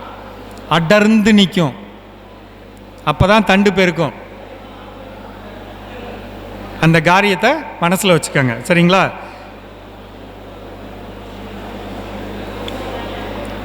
லாபகரமான விவசாயத்தை நாம் ஏன் மேற்கொள்ள வேண்டும்? இது என்னோட 2வது கேள்வி. நான் ஏற்கனவே பதில் சொல்லிட்டேன்னு நினைக்கிறேன். லாபகரமான விவசாயத்தை நம்ம ஏன் கையில் எடுக்கணும்? நம்ம சம்பாதிக்கணும். விவசாயி சம்பாதிக்கணும், லாபமாக சம்பாதிக்கணும். ஒரு தடவை உளுந்து போட்டால் கூட மினிமம் 18,000 ரூபாய் ஒரு ஏக்கரில் லாபம் வரணும். பச்சை பயிர் போட்டோன்னா 21,000 ரூபா லாபம் வரணும் ஒரு ஏக்கரில். எப்படி வரும்? அது அடுத்த கேள்விக்கு வரப்போ பதில் சொல்கிறேங்க. எதிர்காலத்தில் விவசாயத்தை எப்படி திட்டமிடலாம்? பெரியவங்களுக்கும் சரி சின்ன ஆட்களுக்கும் சொல்கிறேன். எதிர்காலத்தில் எதை வச்சு திட்டமிடணும்னா, ஆளுக வருவாங்கன்னு நினச்சி விவசாயம் பண்ணாதீங்க. வேலையால் வருவாங்கன்னு நினச்சி விவசாயம் பண்ணாதீங்க. உங்களை நம்புங்க, உங்கள் வீட்டில் இருக்கவங்களை நம்புங்க. எந்த விவசாயத்துக்கு உங்கள் ஊரில் ஆள் இருப்பாங்க, நீங்கள் இறங்கி வேலை செய்ய முடியுமோ அப்போ அந்தளவு விவசாயத்தை பண்ணுங்க. அதுக்கு முன்னாடி நான் ஒன்று சொல்கிறேன், காட்டை சும்மா போடக்கூடாது. இதுதான் என் தலைப்பு. நிலத்தை சும்மா போடக்கூடாது. அப்போ நான் தான் வேலை செய்யணும், என் வீட்டுக்காரமாக தான் வேலை செய்யணும், என் பையன்தான் பிள்ளை தான் வேலை செய்யும். அப்போ அந்த 4 பேர் வேலை செய்கிறதுக்கு எவ்வளோ பரப்பு? என்கிட்ட 10 ஏக்கர் நிலம் இருந்தாலும் எங்கள் 4 பேரால் 1 ஏக்கரை தான் பார்த்துக்க முடியுமா? 1 ஏக்கர் பண்ணுங்க. மிச்சம் 9ல் குறைந்த வேலை உள்ள பயிர்களை பண்ணுங்க. அதுக்குன்னு காடை சும்மா போடக்கூடாது. என்னால் 1 ஏக்கரை தான் பார்த்துக்க முடியும், மிச்சம் 9 ஏக்கரை சும்மா போடுறேன்னு போடக்கூடாது. அதில் நான் என்ன லாபமாக பண்ண முடியுங்கிறத யோசிக்கணும். தயவுசெய்து யோசிங்க. அப்படி தான் திட்டமிடணும். காடை சும்மா போடக்கூடாது. எப்பெல்லாம் போடக்கூடாது? நம்ம எப்பெல்லாம் சும்மா போடுவோமோ அப்போல்லாம் சும்மா போடக்கூடாது. ஒன்றுமே இல்லைங்க. என்ன செய்யலாம்? எல்லா அக்ரி ஆஃபீஸ்லேயும் உளுந்து விதை வச்சுருக்காங்க. ஒன்றுமே முடியலையா? மண்ணை கீறி உளுந்து போடுங்க. உளுந்தும் போட முடியலையா? சிறுதானியம் இருக்கு இல்லைங்க, இது கிளைமேட்டுக்கு ஏற்ற மாதிரி, காலத்துக்கு ஏற்ற மாதிரி சாமை, குதிரைவாளி, திணை, வரகு போட்டு விடுங்க. அதுவாக வரட்டும், வர்றது வரட்டும். அதுவும் முடியலையா? தட்டைப்பயிர் போடுங்க, எள்ளு போடுங்க. எதெல்லாம் போட்டால் முளைச்சிக்கும். வந்தால் வருங்க, வரலைன்னா வராதுங்க. ஆனால் போட்டால் முளைச்சிக்கும், அதான் போடுங்க. கண்டிப்பாக நல்லா வருங்க. கண்டிப்பாக நல்லா வரும். 1 ஏக்கரில் குறைந்தபட்சம் 15,000லேருந்து 21,000 ரூபாய் லாபத்தை நாங்கள் குழுவில் பார்த்துட்ருக்கேன். எப்போ வரும்? ஒரு உளுந்தில் முறையாக நீங்கள் கவனித்து செஞ்சால் 1 ஏக்கரில் வம்பன் 8 340 கிலோ கிடைக்கணும். நான் அதை பின்னாடி சொல்கிறேங்க. ஒவ்வொரு பயிரோட அதிகபட்ச லாபம் என்னங்கிறது உங்கள் எல்லாருக்குமே தெரியணும். நீங்கள் என்னென்ன பயிர் இப்போ வளர்த்துட்ருக்கீங்களோ, ஒன்றும் இல்லை, ஒரு செடி முருங்கை வளர்க்குறீங்கன்னா ஒரு மரம் ஒரு வருஷத்தில் 220 காய் தரணும். ஒரு மரம் ஒரு வருஷத்தில் 220 காய் கொடுங்க. இதுதான் இலக்கு. அந்த இலக்கோடு விவசாயம் பண்ணணும். எப்படி பண்ணணும்? நம்ம வீட்டில் எத்தனை பேர் இருக்கோமோ அத்தனை பேர் பண்ணணும். இதில் அடுத்து என்ன? எந்தெந்த இயற்கை இயந்திரங்களை பயன்படுத்தினோம்னா நம்ம விவசாயம் பண்ணலாம். முக்கியமாக இந்த கண்காட்சியில் இல்லாத ஒரு இயந்திரம் இருக்குங்க. அது என்னென்னா ப்ரஷ் கட்டர். அந்த ப்ரஷ் கட்டர் எதுக்கு முக்கியத்துவம் அப்படின்னு சொன்னால், களைக்கொல்லி இருக்கு இல்லைங்களா, களைக்கொல்லி பயன்படுத்தாமல் நம்ம குழுவில் என்ன செய்கிறாங்க அப்படின்னா, ப்ரஷ் கட்டரில் வச்சு அடிக்கிறது. விழக்கூடிய அந்த தலையை அப்படியே போட்டுறது. களைக்கி அடித்து விடணும். 15 நாளைக்கு ஒரு முறை அல்லது 20 நாளைக்கு ஒரு முறை அல்லது மாதம் ஒரு தடவை அடிங்க. அடிச்சுட்டு அந்த இலையை அங்கேயே போட்டுருங்க. அருமையான தழைச்சத்து உள்ளதுங்க. தழைச்சத்து மட்டும் இல்லை, பலதானியம் விதைக்கிறதுக்கான உங்களுக்கு என்னென்ன விதைகள்லாம் தேவைப்படுமோ அந்த சத்தெல்லாம் இருக்கக்கூடிய அமைப்பு அந்த இதில் இருக்குங்க, களைகளில் இருக்குது. ஆனால் அதை எப்போ அடிக்கணும்? எந்த களை செடியும் பூக்கக்கூடாது. பூக்கிறதுக்கு முன்னாடி அடிக்கணும். அடித்து கீழே தள்ளி விட்டுறணும். பூத்துச்சுன்னா அந்த விதைகள் விழ அடுத்த முறை திருப்பி வரும். அதுக்கேற்ற மாதிரி செய்யணும். சரிங்களா? ப்ரஷ் கட்டர் தயவுசெய்து வாய்ப்பு இருக்கிறவங்க, நான் களைக்கொல்லி பயன்படுத்தலை, இயற்கை களைக்கொல்லியும் பயன்படுத்தலை, என்னால் அதிகமான தொகை பவர் வீடர் மாதிரி செலவு பண்ண முடியாது அப்படிங்கிறப்ப நான் ஏதோ ஒரு கருவி பயன்படுத்தணும். அந்த கருவி என் மண்ணுக்கு லாபமாகவும் இருக்கணும், களையும் எடுக்கணும். ப்ரஷ் கட்டை பயன்படுத்துங்க. சரிங்களா? நம்ம குழுவை பொறுத்தவரை, நீர் மேலாண்மையும் பண்ணை மேம்பாடும் குழுவை பொறுத்தவரை ஒவ்வொரு பயிருக்கும் தனித்தனியாக நம்ம அட்டவணை கொடுக்குறோம். அந்த அட்டவணைங்கிறது என்னென்னா, அடி உரமாக என்ன போடணும், ஒவ்வொரு 10 நாட்களுக்கும் என்ன வகையான திரவங்களை தரைவழி கொடுக்கணும், ஒவ்வொரு 10 நாளைக்கும் எதை தெளிக்கணும் அப்படிங்கிறத நம்ம ஒரு அட்டவணையாக எழுதி கொடுக்குறோம். நிறைய பேர் அந்த அட்டவணை எதுக்கு அப்படின்னு ஒரு கேள்வி எல்லாருடைய மனசில் இருக்குது. அட்டவணைங்கிறது என்ன அப்படின்னா, கொடுத்துருக்கிற அட்டவணையை அப்படியே வீட்டில் போய் பொறுமையாக பாருங்கள். 3 தடவை ஜீவாமிர்தம் கொடுக்க சொல்லி போட்டிருந்தா, 200 லிட்டரு ஒரு ஏக்கருக்கு கொடுங்கன்னு சொல்லி போட்டிருந்தா, அதாங்க ஒரு மூட்டை யூரியா. டிஏபி நீங்கள் எவ்வளோ கொடுக்கணும் ஒரு பயிருக்குன்னு நினைக்கிறீங்களோ அதை தான் மீனமிலமாக நம்ம 3 தடவை கொடுத்துருப்போம். காம்ப்ளெக்ஸ் எது கொடுக்கணும்னு நினச்சோமோ அதுதான் பிற வகையான பொருள்கள். உதாரணத்துக்கு பஞ்சகாவியால் ஆரம்பித்து அனைத்து உயிர் உரங்களோடு நம்ம கொடுத்துருப்போம். அதை தான் ஃபாலோ பண்ணணும் இல்லை, நீங்களாக தயாரிங்க, ஆனால் கொடுங்க. நம்ம இயற்கை விவசாயம் எந்த இடத்துல தோற்று போகுது, அவங்க எங்கே ஜெயிக்கிறாங்க? செயற்கை விவசாயத்தை பொறுத்தவரை அவங்களுக்கு எந்த அளவுகளும் அவங்க நடைமுறைப்படுத்துறதில்லை. எவ்வளோ கொடுக்க சொல்கிறாங்களோ அதை விட கூட அந்த நிலத்தில் அவங்க தூக்கி போட்டுடுறாங்க. அதனால் அவங்களுக்கு வெற்றி கிடச்சிருது. நம்ம எந்த இடத்துல தோற்று போகிறோம்? 200 லிட்டரு ஜீவாமிர்தம் கொடுங்கன்னா 50 லிட்டரு கொடுக்குறோம், 3 லிட்டரு மீனமிலம் கொடுங்கன்னா 1 லிட்டரு கொடுக்குறோம், 300 மில்லி தெளிங்கன்னு சொன்னால் 100 மில்லி தெளிக்கிறோம். நான் 5 இட்லி காலையில் சாப்பிட்ணும்னா 5 இட்லி சாப்பிட்ணும். 5 இட்லி சாப்பிட்ற இடத்துல 1.5 இட்லி சாப்பிட்டேன்னா சாப்பிட்ட கணக்கு இருக்கும், ஜெயிக்க முடியாது. இயற்கை விவசாயம் பண்ணுற எல்லாருக்கும் தயவுசெய்து சொல்கிறாங்க, இந்த பாயிண்ட்டை மனசில் வச்சுக்கோங்க. எதையும் எண்ணிக்கை அதிகமாக கொடுக்கணும். எப்படி கொடுக்கணும்? ஒரே நேரத்தில் கொடுக்கக்கூடாது. காலை மதியம் இரவுன்னு நான் முடிச்சுட்டு சொல்கிறேங்க. காலை மதியம் இரவுன்னு எப்படி சாப்பிட்றோமோ அதே மாதிரி தான் எந்த ஒரு பயிர்லையும் நம்ம பிரித்து கொடுக்கணும். நம்ம கொடுக்குறத பிரித்து கொடுக்கணும். சரிங்களா? இந்த கவனத்தை வச்சுக்கோங்க. யூடியூப்பில் வர்ற செய்திகளை நம்ம எப்படி பார்க்கணும்? யூடியூப் நிறையா பார்க்குறோம்.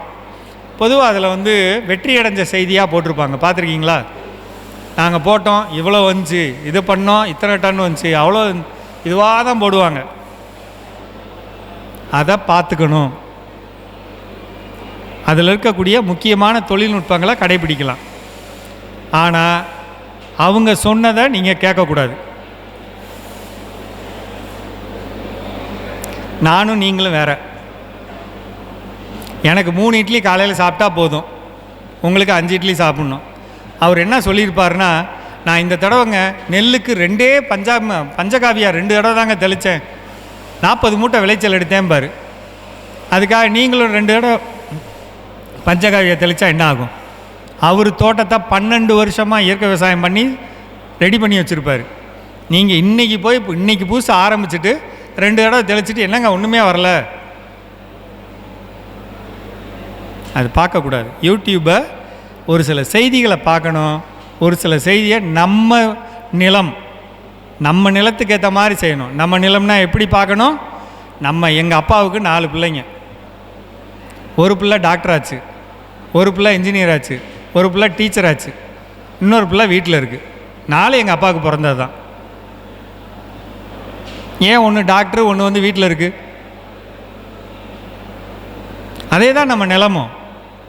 ஒரு நிலம் நம்ம 4 துண்டு வச்சுருக்கோம்னா ஒரு துண்டு எது போட்டாலும் நல்லா வரும். பள்ளத்தில் இருக்கிறது எது போட்டாலும் அழுகல் வரும். கவனம் அதிகமாக இருக்கணும். கொடுத்தா தான் வரும். பள்ளிக்கூடத்தில் ஒழுங்காக படிக்காத பையனுக்கு வாத்தியார் ஒரு தடவை சொல்லிக் கொடுக்க 3 தடவை திருப்பி சொல்லித்தரணும். முழங்கால் போட வச்சு சொல்லித்தரணும், 4 அடி அடித்து சொல்லித்தரணும். அவனுக்கு என்ன சொன்னால் புரியுமோ அப்படி சொல்லிக் கொடுக்கணும். அப்போ தான் இங்கே ஏறும். அது மாதிரி தான் பயிர். எல்லாமே ஒன்று கிடையாது. யூடியூப்பை பார்த்து கை சுடக்கூடாது. சரிங்களா? நமக்கு என்ன வேணுமோ அதை கொடுத்து கொண்டு வரணும். ரைட்டுங்களா? தனிப்பயிர் பண்ணுறது, கலப்பு பயிர் பண்ணுறது. நிறையா பேர் கலப்பு பயிர் பண்ணுறேன் அப்படிங்கிற பேரில் 5 அடுக்கு முறை பண்ணுறேன், 7 அடுக்கு முறை பண்ணுறேன்னு விளையாட்டுத்தனம் பண்ணுறது எனக்கு அது பிடிக்காதுங்க. என்னை பொறுத்தளவில் நான் என் வீட்டுக்கு பின்னாடி இருக்க கொஞ்சம் இடம் இருக்குது, அதில் நான் ஒரு விவசாயம் பண்ணுறேன், அதில் நான் ஆராய்ச்சி செய்கிறேன், செஞ்சுக்கோங்க. 5 அடுக்கு பண்ணுங்கள், 7 அடுக்கு பண்ணுங்கள், 10 அடுக்கு பண்ணுங்கள்.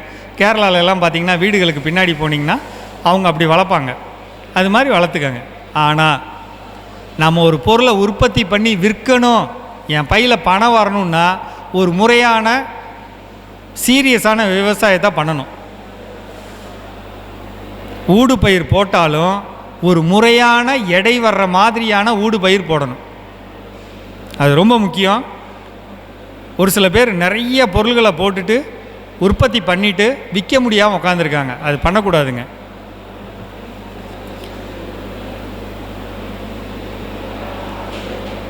நான் ஏன் இயற்கை விவசாயம் பண்ணணும் அப்படிங்கிறது ஒரு கேள்விங்க.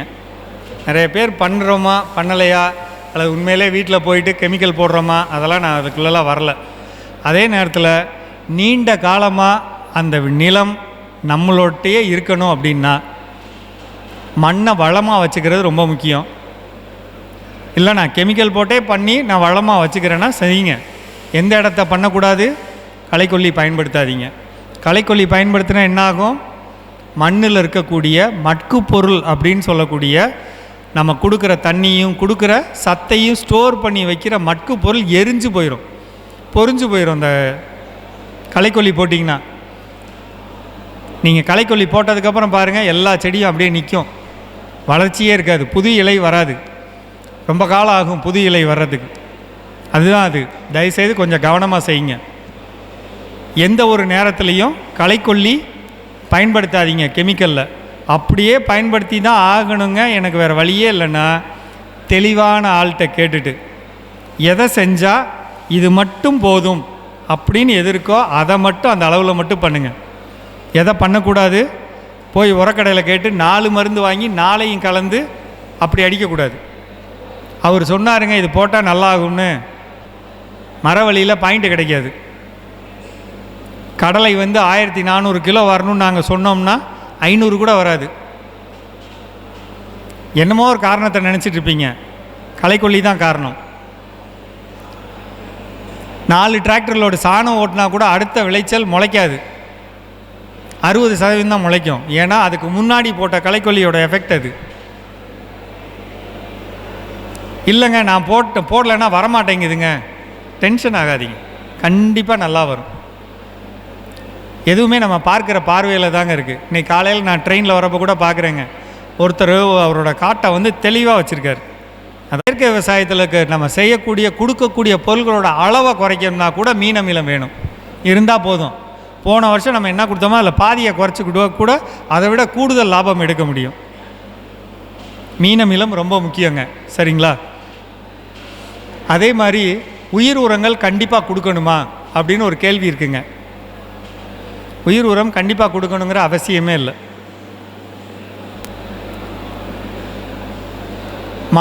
மாட்டோட சாணம் இருக்கு இல்லைங்களா, சாணத்தை ஆய்வு செஞ்சு பார்த்தா, கோமியத்தை ஆய்வு செஞ்சு பார்த்தா, சாணத்துலேயும் கோமியத்துலேயும் என்ன இருக்குது, தழைச்சத்து, மணிச்சத்து, சாம்பல் சத்து 3 இருக்குங்க. முக்கியமாக என்ன இருக்குது, நம்ம குழுவில் நான் அடிக்கடி சொல்கிற வார்த்தை சூடோமோனாஸ், பேசிலஸ் சப்ஸ்டிலஸ், பேசிலோமைசிஸ் 3மே அதில் இருக்குங்க. நீங்கள் நிறைய இடம் சொல்லுவீங்கள்ல, நான் கோமியம் போட்டு தெளித்தேங்க அந்த நோய் போயிடுச்சு, கோமியம் போட்டு அடித்தேங்க பூச்சிலாம் போயிடுச்சு அப்படின்னு சொல்கிறீங்கள, அது காரணம் என்னென்னா அந்த பொருளில் இதெல்லாம் இருக்குது, குறைஞ்சி இருக்குது. எங்கேருந்து நம்ம கவனமாக இருக்கணும், என் நிலம் சார்ந்து வானம் சார்ந்து அளவான தண்ணீர் கொடுத்து கொஞ்சம் முயற்சி பண்ணி அந்த தண்ணீரோடு அந்த பயிருக்கு என்ன விதமான சத்துக்கள் கொடுக்கணுமோ அதை கொடுத்து வளர்த்தா உயிர் உரங்கள் வேண்டியதில்லை. நீங்கள் கொடுக்கக்கூடிய ஜீவாமிர்தம் போதும், மீனமிலம் போதும், ஈயம் கரைசல் பழங்கள்லேருந்து தயாரிக்கிற ஈயம் கரைசல் போதும், ஹியூமிக் பவுடர் போதும் அல்லது அமிலம் போதும். இதை வச்சே ஒரு விவசாயம் பண்ணலாம். எப்போ நான் சரியாக தண்ணி கொடுக்குறேன், அளவாக கொடுக்குறேன், இப்போ நான் கொடுக்குற பொருள்களை கரெக்டாக கொடுக்குறேன், தெளிக்க வேண்டியதை தெளித்து கொடுக்குறேன், வேறு எதுவும் வாங்க வேண்டியதில்லை. ஆனால் நீங்கள் தப்பு பண்ணிட்டீங்கன்னா, உயிர் உரங்கள் இல்லைன்னா நீங்கள் கெமிக்கலுக்கு போக தள்ளப்படுவீர்கள். நேற்று தான் ஒரு கொட்டேஷன் வாங்கினேங்க. மல்லிகை செடிக்கு ஒரு தடவைக்கு ஒரு ஒரு மொக்கு புழுவுக்காக தெளிக்கணும்னா 3600 ரூபாய்க்கு பில் போடுறாங்க. 3600 ரூபாய்க்கு பில்லு. அதே நேரத்தில் நாங்கள் வேறு என்ன மாற்று கொடுக்குறோம் தெரியுங்களா? 7 கிலோ வேப்பங்கொட்டை, 300 கிராம் பூண்டு மல்லிகையில் இருக்கக்கூடிய மொக்கு புழுவுக்கு. அது மட்டும் இல்லைங்க, பல்வேறு பயிர்களில் இருக்கக்கூடிய பேன்னு நம்ம சொல்கிறோம்ல, அந்த பேனை நிறுத்தணும்னா இவ்வளோதாங்க நம்மளுடைய தேவை. அதுக்கு என்ன செய்யணும்? 100 லிட்டர் தண்ணியில் 7 கிலோ வேப்பங்கொட்டையை இடிங்க, அதை உள்ளே போடுங்க, ஒரு நாள் ஊற வைங்க. 300 கிராம் அளவுள்ள பூண்டை இடிங்க, உள்ளே போடுங்க, அதுக்குள்ளே போடுங்க, ஒரு நாள் வச்சிருந்து வடிகட்டுங்க. அந்த தண்ணீரை மேலே பாருங்கள், எண்ணெய் படலம் ரொம்ப இருந்தால் அது கூட கொஞ்சம் காதி சோப்பு கரைசல் அல்லது சீயக்காய் தூள் கரைசலை கலந்துக்கலாம். கொஞ்சம் கரைச்சிட்டு வடிகட்டி அடிங்க. மல்லிகையிலையோ மற்ற எந்த பயிரிலையும் இருக்கக்கூடிய பேன் போயிடும், பேன் போயிடும். இந்த மாதம், வரக்கூடிய மாதம் ஆகஸ்டில் என்ன நடக்கும்? மல்லிகையில் இலையில் கொப்பளமாக ஒரு செஞ்சிலந்தி தாக்க போகுது, பாக்கு மரத்தில் தாக்க போகுது, செவந்தி ரோஜா பூவில் தாக்க போகுது. ஒரு பூ எடுத்து கையில் தட்டி பார்த்தீங்கன்னா கையில் ஓடும், அதான் பேன். அடுத்த மாதத்தோட வெயில் அந்த மாதிரி, வெயில் அதிகமானால் பேன் அதிகமாகும். எப்படி தெரியும்? இலைகள்லாம் வெளிப்பக்கமாக, காலையில் ஒருத்தங்க காட்டினீங்களா ஃபோட்டோ, வெளிப்பக்கமாக மடங்கும்.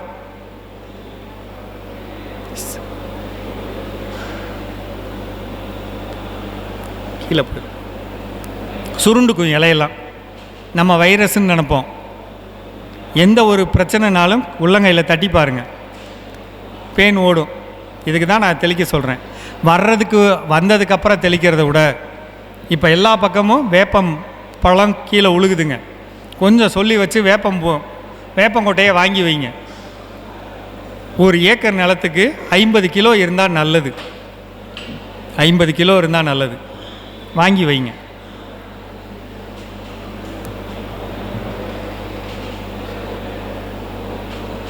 உயிர் உரங்கள் பயன்படுத்துகிறப்ப எதை கலக்கக்கூடாது? உயிர் உரங்கள் பயன்படுத்தும் போது எதை கலக்கக்கூடாதுன்னா, வேப்பெண்ணெய் கரைசல் பண்ணக்கூடாது. வேப்பெண்ணெய், புங்கெண்ணெய், இழுப்பெண்ணெய் இதெல்லாம் கலக்கக்கூடாது. 5 இலை கசாயம், 10 இலை கசாயம், அக்னி அஸ்திரம், கற்பூர கரைசல், வெள்ளை வேல மரப்பட்டை கரைசல், கருவேல மரப்பட்டை கரைசல், புகையிலை கரைசல் இதெல்லாம் கலக்கக்கூடாது. ஏன்? அதில் உயிர் இருக்குது. இதை கலந்தோம்னா செத்து போயிடும், கலக்கக்கூடாது. ரைட்டா? எல்லா கடையில் விற்கக்கூடிய உயிர் உரங்கள் தரமானதா? யார்கிட்ட வாங்கினாலும் அதை பெருக்கமடைய செய்து பயன்படுத்துங்க. யாரையும் தயவுசெய்து நம்பாதீங்க. அதே மாதிரி யார்கிட்ட இருந்து வாங்கினாலும் திரவமாக வாங்கினீங்கன்னா 200 ரூபாய்க்கு மேலே 1 லிட்ரு போட்டு விலை போட்டு வாங்கக்கூடாது. மிஞ்சி போனாலும் 250 ரூபா, அதுக்கு மேலே தயவுசெய்து யார்கிட்டருந்து வாங்காதீங்க. ரைட்டா? அந்த அளவுக்கு விவசாயம் பண்ணால் போதும். இன்னைக்கு காலையில் ஒருத்தர் சொன்னார், மெட்டாரைசியம் 900 ரூபாயாம் பெரம்பலூரில் ஒரு கடையில். அந்த பயிர்லேருந்து அவ்வளோதான் லாபமே வரும். 900 ரூபாய்க்கு அங்கே ஒரு மெட்டாரைஸ் விற்பாங்க. உயிர் உரங்கள் அதிகமாக பயன்படுத்தினா ஆபத்தா? அதெல்லாம் ஒன்றும் செய்யாதுங்க. எது பயன்படுமோ அது பயன்படும், மிச்சம் பயன்படலைன்னா அது பூமியில் இருக்கும். சரிங்களா? அதனால் பொதுவாக அதிகம் பயன்படுத்த வேண்டாம், பட் பயன்படுத்தினா தப்பு இல்லை. ஏன் களைக்கொல்லி பயன்படுத்தக்கூடாதுங்கிறதுக்கு நான் காரணம் சொல்லிட்டேன். மாற்று முறை என்னென்னா ப்ரஷ் கட்டர். இயற்கை களைக்கொல்லி பயன்படுத்தலாமா? என்னை பொறுத்தவரை பயன்படுத்தக்கூடாதுங்க. இயற்கை களைக்கொல்லி பயன்படுத்தக்கூடாது. இந்த உப்பு இருக்கு இல்லைங்களா, உப்பு வந்து சோடியம் குளோரைடு, அதில் இருக்கக்கூடிய குளோரின் இருக்குல்ல, அது வந்து தென்னை மரத்துக்கு வேணும். பாலை விடணும்னா, பாலை நிற்கணும்னா இதெல்லாம் தேவை. ஆனால் நம்ம ஆளுங்க என்ன பண்ணுறாங்க, 1 கிலோவை கொண்டு போய் மேலே வைக்கிறது, 1 கிலோவை கொண்டு போய் கீழே வைக்கிறது. வேறு போயிடும் சாமி. எப்படி கொடுக்கலாம்? மிஞ்சி போனால் ஒரு 100 கிராம் தண்ணியில் கலந்து 100 கிராம் மரத்தை சுற்றி ஊற்றலாம். எவ்வளோ நாளைக்கு ஒரு முறை? ஒரு வெட்டுக்கு ஒரு முறை. 45 நாள், 50 நாள், 55 நாள், 60 நாள் அது போடலாம். குளோரின் சத்து வேணும். நான் திருப்பி சொல்கிறேன், வேணும். அளவுக்கு மீறினால் மரம் போயிடும், செத்து போயிடும். நீங்கள் இப்போ தொங்குது இல்லைங்களா, நிறைய பேருக்கு சொல்கிறாங்க இல்லைங்களா, என்னுடைய மட்டையெல்லாம் அடிமட்டையெல்லாம் தொங்குதுங்க அப்படின்னு. நாங்கள் என்னன்னு போய் ஆய்வு செய்ய போனோம். எங்கேயோ தப்பு பண்ணியிருக்காங்க. எங்கேன்னு நாங்களும் சேர்ந்து உள்ளே போய் பார்த்தா, நான் களைக்கொல்லியாக இருக்குமோன்னு பார்த்தேன், அது இதுன்னு பார்த்தேன். கடைசியில் என் கண்ணுக்கு எங்கே பட்டுச்சுன்னா, மரத்தில் கொண்டு போய் மஞ்சள் பையில் கொண்டுட்டு போய், அது அளவே தெரியலிங்க, ஒரு மஞ்சள் பை ஒரு தென்னை மரத்தில் கொண்டு போய் மட்டைக்குள்ளே. ஏங்க நீங்கள் நல்லா கவனித்து பாருங்களேன், அந்த தென்னை மட்டையை நீங்கள் எல்லோரும் பார்த்துருப்பீங்க. தென்னை மட்டை மரத்தோடு ஒட்டுனது எதோட ஒட்டியிருக்கும்? அது என்ன ஸ்க்ரூ போட்டு டைட்டாக பண்ணியிருக்காங்க, ஏதோ ஒரு 4 நரம்பில் நிற்கிது. அதில் கொண்டு போய் உப்பை போட்டால் அந்த காரல் தன்மையில் அதெல்லாம் அப்படியே வரி வரியாக அரித்து தொங்குதுங்க. மரமே பார்த்தா அந்த இடத்துல இப்படி பெண்டாகி கிடக்குதுங்க. சார் ஒருத்தர் சொன்னார் சார், அதில் அவருக்கு அந்த டைமில் யார் சொல்லுவானா, இந்த விவசாயிகளுக்கு என்னென்னா பக்கத்து தோட்டத்துக்காரன் தான் குரு. அவன் சொல்லியிருப்பான், இதை போட்டு விட்றாமாப்பில் நல்லா வந்துடும் பான்ல, இவன் கொட்டி போடுறது. அவன் 1 கிலோனா இவன் ஒரு மஞ்சள் பையன். அது செய்யாதீங்க தயவுசெய்து. இந்த பகுதியில் நான் வர்றப்ப பார்த்தேனுங்க, சொட்டு நீர் பாசனத்தை பாதி பேர் இல்லாமல் இருக்குது. தரையில் தண்ணி கொடுக்குறாங்க, பயன்படுத்துறதுல நிறைய குறைபாடுகள் இருக்குது. இயற்கை விவசாயத்தை பொறுத்தளவிலையும் சரி, பொதுவாக விவசாயத்துலேயும் சொட்டு நீர் பாசனம் எதிர்காலத்தில் அவசியம். நம்ம சொல்கிறோம், வேலைக்கு ஆள் கிடைக்கல, உரம் கொடுக்கணும், கொண்டுட்டு போய் கொடுக்கறதுக்கு ஆள் செலவு குறைக்கணும். அப்போ என்ன பண்ணணும்? Thanks sir. என்ன சுவிட்சு போட்டால் எல்லா இடத்துக்கும் கொடுக்கறது பிரிஞ்சு போகணும். அப்போ எப்படி போகும்? சொட்டு நீர் பாசனம் இருந்தால் தான் போகும், சமமாக போகணும். நான் நெல் வயல்லே பார்க்குற ஒரு பிரச்சனை என்னென்னா, இப்போ இந்த ரூம் தான் ஒரு நிலம்னா, இது வாய்மடைனா, இந்த வாய்மடை வழியாக ஜீவாமிரத்தை கொடுத்தா, இந்த ஜீவாமிரதம் எங்கே போகுது தெரியுமா? இந்த மூளை இருக்கு இல்லைங்களா, இந்த மூளைக்குள்ளேயே 200 லிட்டர் போயிடுது. அந்த மூளைக்கே போகல. மீனமிலமும் அப்படி தாங்க, எதிர் மூளைக்கு போக மாட்டேங்குது. இங்கே இருக்க பயிர் ஒரு மாதிரி இருக்குது, அங்கே இருக்க பயிர் ஒரு மாதிரி இருக்குது. எல்லாத்துக்கும் சமமாக போகணும்னா ஒரு அமைப்பு இருக்கணும். நம்ம மனசில் இருக்கக்கூடிய ஒரு தவறான புரிதலை மாற்றணும். நிறைய தண்ணி கொடுத்தா தான் நிறையா மரம் வளரும், நிறையா தண்ணி கொடுத்தோம்னா மரம் கெட்டு போயிடும், மண்ணில் இருக்க சத்து கீழே இறங்கி போயிடும். தென்னை மரத்தில் நீங்கள் நல்லா கவனித்து பாருங்கள், தென்னை மரமில் மஞ்சள் இலைகள் இருக்கக்கூடிய மரங்களை நீங்கள் ஆய்வு செஞ்சு பார்த்தீங்கன்னா, மழை பெஞ்சதுக்கப்புறம் மஞ்சள் வந்திருக்கும், நீங்கள் அளவுக்கு மீறி தண்ணி கொடுத்ததுக்கப்புறம் மஞ்சள் வந்திருக்கும்.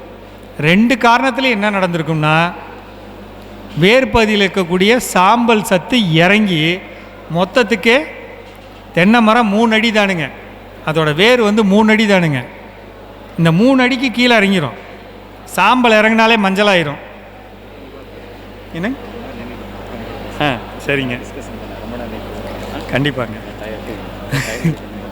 இந்த வந்துடுறேன், இதை ஒன்று மட்டும் சொல்லிட்டு வந்துடுறேன். கொஞ்சம் கொஞ்சமாக பண்ணுங்கள், நீங்கள் பண்ணுங்கள்.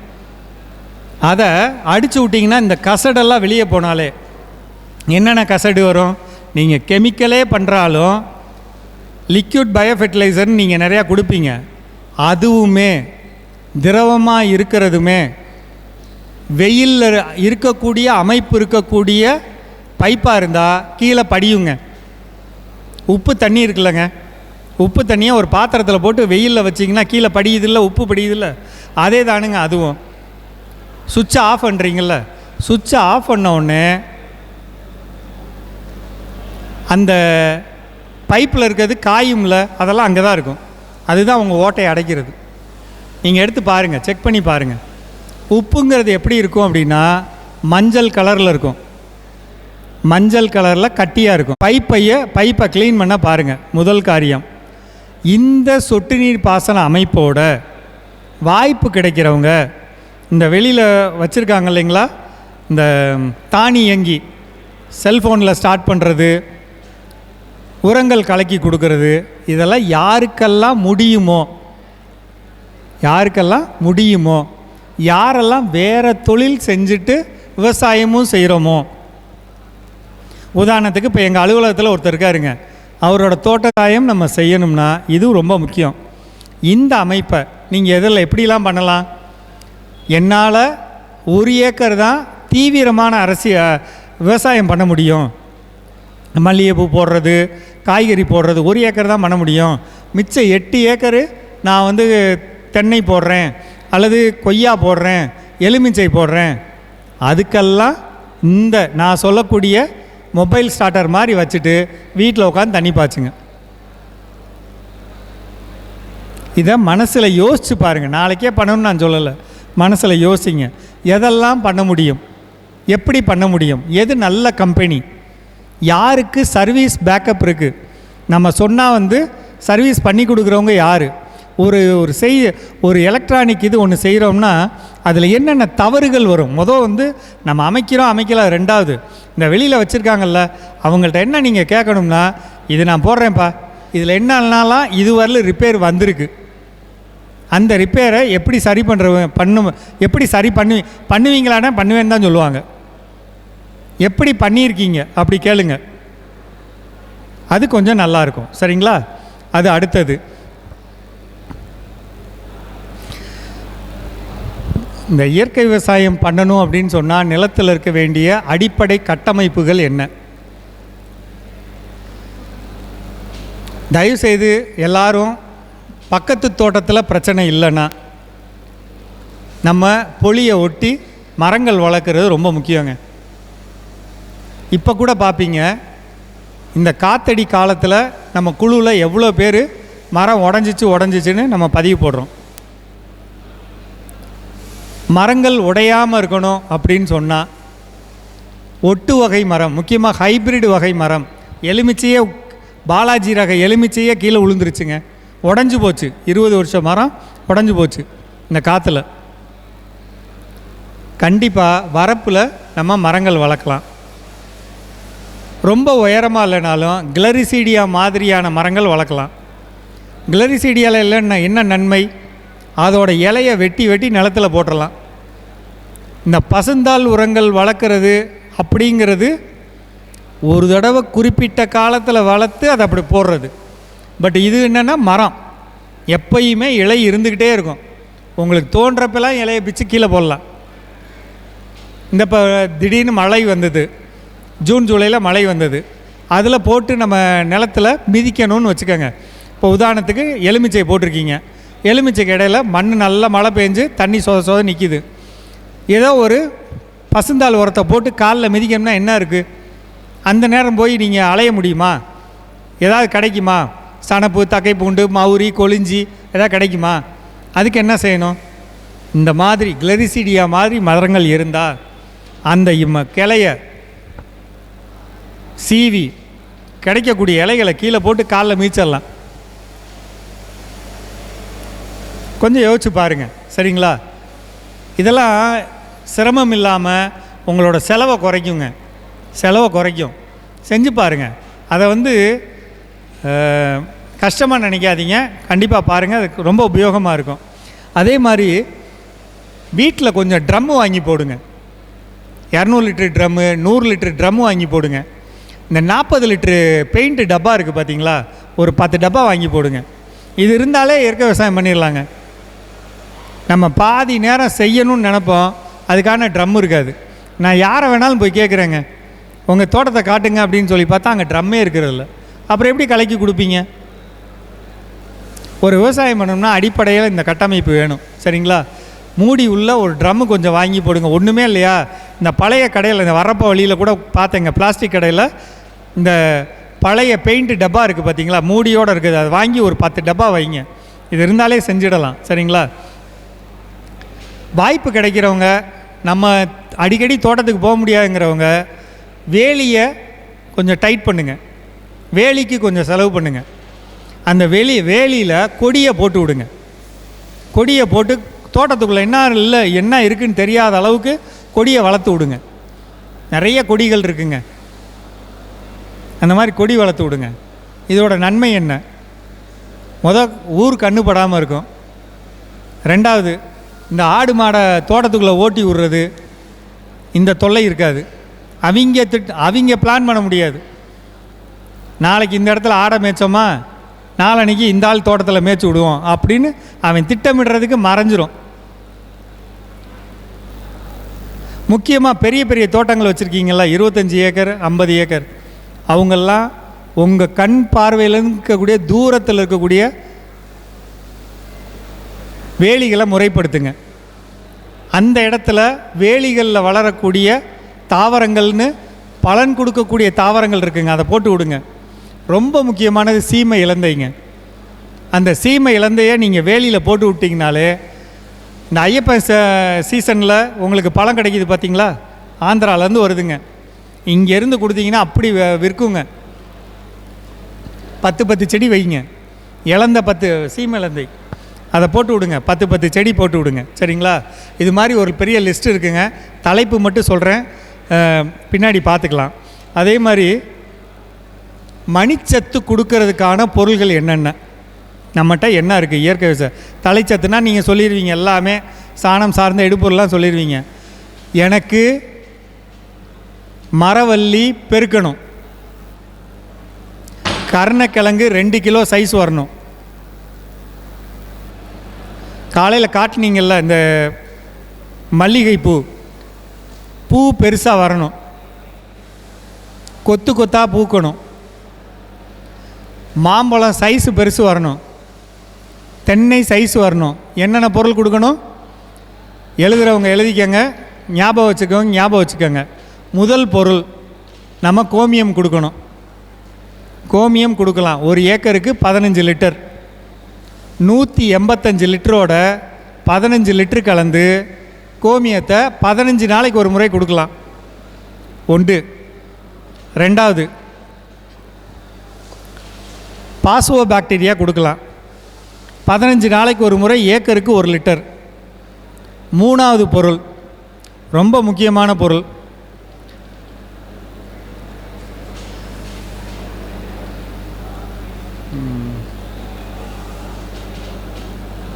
எலும்பு உரம். இந்த எலும்பு உரம் எங்கேயாவது கிடைக்குதான்னு பாருங்கள். இந்த எலும்பு உரம் கிடைச்சதுன்னா கிலோ 8 ரூபா 6 ரூபா அப்படி சொல்கிறாங்க. கொஞ்சம் தரமான பொருள் எங்கே கிடைக்கிதுன்னு பார்த்துட்டு அது வாங்கி போடுங்க. காலையில் ஐயா ஒருத்தர் கொய்யா காமிச்சார்ல, கொய்யாவில் நமக்கு சைஸு கிடைக்கணும், கலர் ஒரே மாதிரி இருக்கணும், வடிவம் இருக்கணும், பெருசாக வரணும், எண்ணிக்கை வரணும். அது போடலாங்க, எலும்பு உரம் போடலாம். அது இல்லாத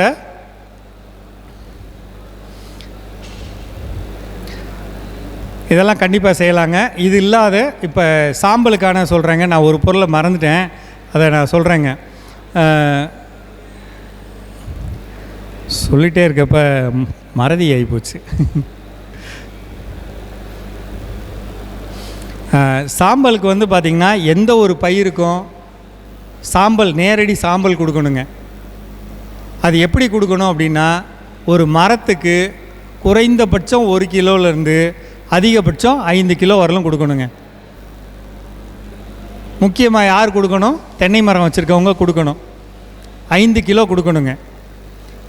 எந்தெந்த பொருள்லாம் பூமிக்குள்ளே விளையுதோ அந்த பூமிக்குள்ளே விளையிற பொருளுக்கு கண்டிப்பாக நம்ம சாம்பல் கொடுக்கணுங்க.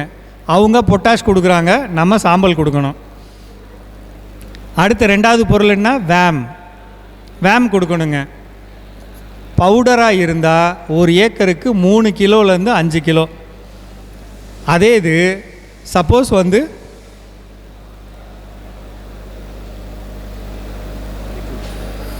இதுவாக திரவமாக இருந்ததுன்னா 2 லிட்டருங்க.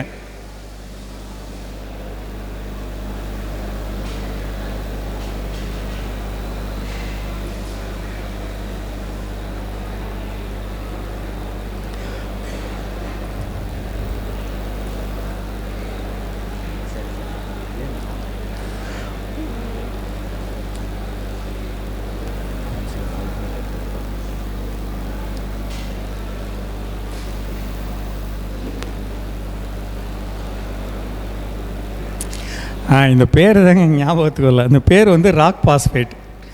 ராக் பாஸ்பேட் எழுதிக்கங்க. அந்த வார்த்தை என் வாய்க்குள்ளே வரல. சரிங்களா? ராக் பாஸ்பேட் கொடுக்கணுங்க. கொஞ்சம் தயவுசெய்து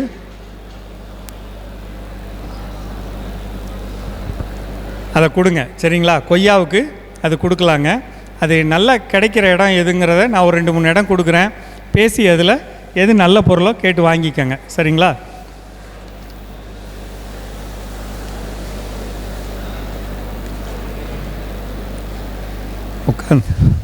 உட்காந்தா பேச்சு வர மாட்டேங்குது.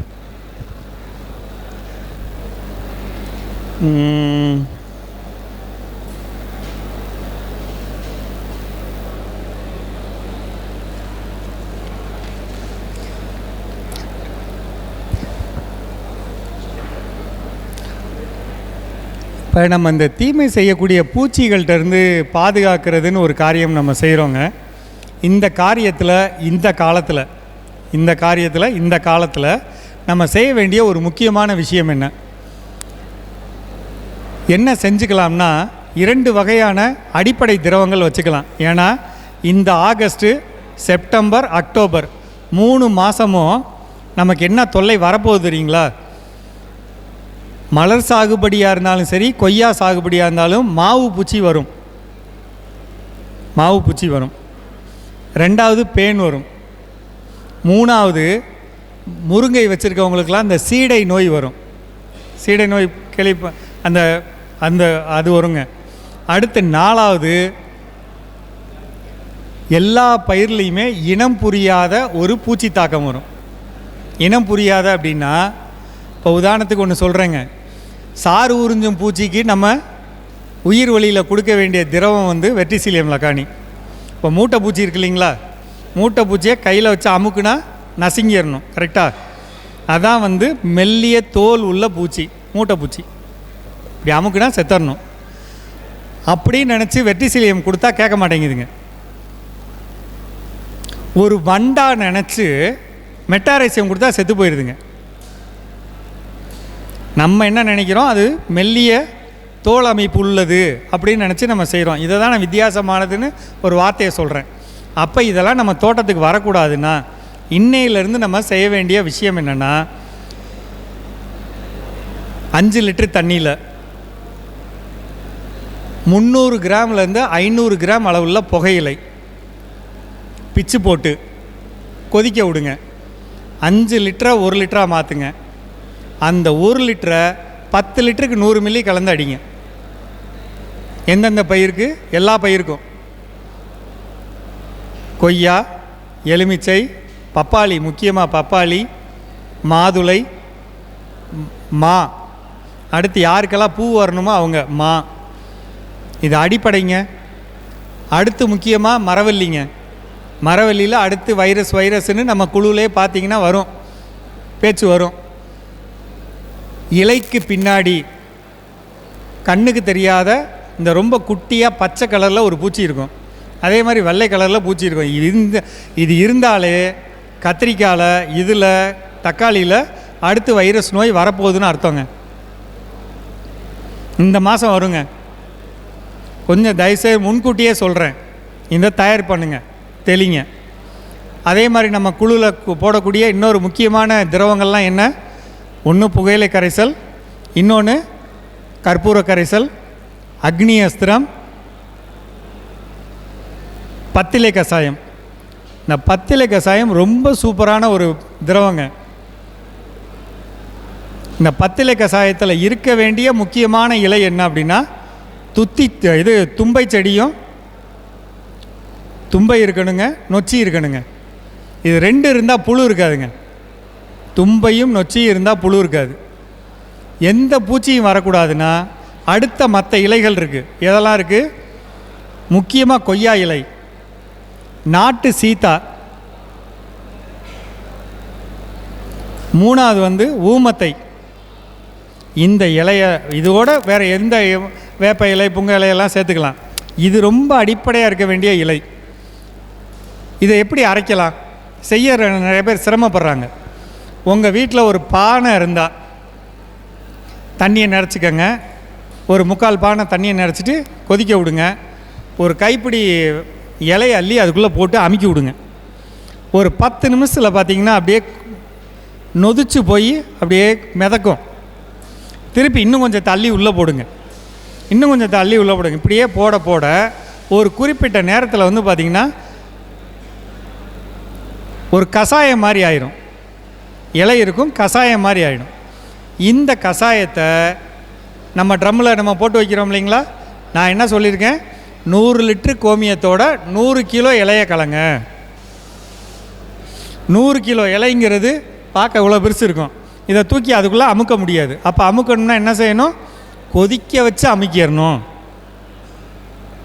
சீக்கிரம் ரெடி ஆகும். ஒரு சில விவசாயிகள் என்ன பண்ணுறாங்க, இலையை கீழே போட்டு, முக்கியமாக பப்பாளி இலை மாதிரி இலையெல்லாம் கீழே போட்டு குச்சி எடுத்து அடிக்கிறது, அடித்து அந்த நரம்பெல்லாம் பிச்சு விட்றது, பிச்சு விட்டதுக்கப்புறம் தூக்கி உள்ளே அமுக்கிறது, அப்பையும் அமுங்கும். இதெல்லாம் கஷ்டப்பட்டு செஞ்சிட்றீங்கள, எங்கே தப்பு பண்ணுறோம், மூடி வைக்க மாட்டேங்கிறோம். பத்திலை கஷாயம் எதுக்கு கொடுக்குறோம், ஒவ்வொரு பயிர்களுக்கும் 5 வகையான பூச்சி இருக்குது, குறைஞ்சபட்சம் 3 வகையான பூச்சி இருக்குது. ஒரு கத்திரிக்காயில் வர்ற பூச்சி தக்காளிக்கு வராது, மிளகாய்க்கு வராது. அந்த பூச்சிக்கு நான் பறந்து போகிறப்ப வர்ற வாடையை வச்சு இதுதான் கத்திரிக்கான்னு தெரியும். அந்த கத்திரிக்கான்னு தெரிய விடக்கூடாதுங்கிறது தான் பத்திலை கஷாயத்தோட முதல் அடிப்படை. ஐயா நம்மாழ்வார் சொல்லி கொடுத்தது என்னென்னா, இதை அடித்தோம்னா அந்த காட்டில் அந்த வாடை வந்ததுன்னா இது கத்திரிக்காய் இல்லைன்ட்டு அந்த பூச்சி போயிடும். முதல் காரியம் போகும், கண்டிப்பாக போகும். இரண்டாவது, இந்த இதை அடிக்கிறப்ப இதில் இருக்கக்கூடிய அமிலத்தன்மை எந்த அளவுக்கு அப்படின்னா, நீங்கள் கை வச்சு எடுக்கிறப்பே உங்களுக்கு கை சுறுசுருங்கும், அந்த அளவுக்கு எஃபெக்ட் இருக்கும். அதில் மூடியை திறக்கிறப்பே மூஞ்சியில் அப்படியே என்ன சொல்ல, தலையை திருப்புற அளவுக்கு வாடை இருக்கும். மூடியை திறந்து கீழே வச்சுட்டு கையை வச்சிங்கனாலே ஒரு மாதிரி இருக்கும். அந்த அளவுக்கு அமில பொருளை நம்ம 10 லிட்டருக்கு 1/2 லிட்டர் கலந்து அடிக்கிறப்ப, நான் சொன்னேன் பார்த்தீங்களா, மோருக்கு இலையை கழுவி விட்டு எனக்கு வளர்ச்சி வரும்னு, அந்த எஃபெக்ட் கிடைக்கும். ஒரு புழு இருக்குன்னா அந்த புழு நகருது பார்த்தீங்களா, நகர் அந்த வரி இருக்குல்ல, அந்த வரியில் போய் இது பட்டுச்சுன்னா புழு செத்து போயிருங்க. இதுதான் அதோட அடிப்படை. ஆனால் என்ன நடக்குது, நம்ம மூடியை திறந்து வச்சிட்றோம், அந்த காற்றுல அந்த ஆவியெல்லாம் வெளியே போயிடுது, அடித்தாலும் கேட்க மாட்டேங்குது. இதை மட்டும் கவனிங்க. இனிமேல் வர்ற காலத்தில் டைட்டாக மூடி வச்சு செய்யுங்க. ரொம்ப குறைவான செலவு. உதாரணத்துக்கு 200 லிட்டர் நீங்கள் தயார் பண்ணால் வருஷம் ஃபுல்லாக அடிக்கலாங்க. இப்போ உதாரணத்துக்கு நம்ம மாமரத்துக்கே அடிக்கணும்னா கூட இது இருந்தாலே போதுங்க, அடிச்சிடலாங்க. ஏன்னா இப்போ உதாரணத்துக்கு 10 லிட்டருக்கு 1/2 லிட்டர் கலக்குறோங்க. 1/2 லிட்டர் கலந்து அடிக்கிறப்ப நமக்கு ஒரு பெரிய அளவு தோட்டத்தை கூட நம்மளால் கவர் பண்ண முடியும். அதை நீங்கள் யோசிச்சு பாருங்கள், செய்யுங்க. சரிங்களா? இனி வரக்கூடிய காலங்களில் நம்மளுடைய பல மரங்கள் சாகுபடியில் எதை செய்யலாம், எந்த ஊராக இருந்தாலும், நீங்கள் வந்திருக்கிறது எந்த ஊராக இருந்தாலும், எந்த வகை மண்ணாக இருந்தாலும், எந்த விவசாயத்தை கண்டிப்பாக 2 செய்யலாம் அப்படின்னா, அல்லது 3 செய்யலான்னா, தண்ணீர் குறைஞ்சிருந்தாலும் அதிகமாக இருந்தாலும் மண்ணை பொறுத்து பப்பாளி பண்ணலாம்.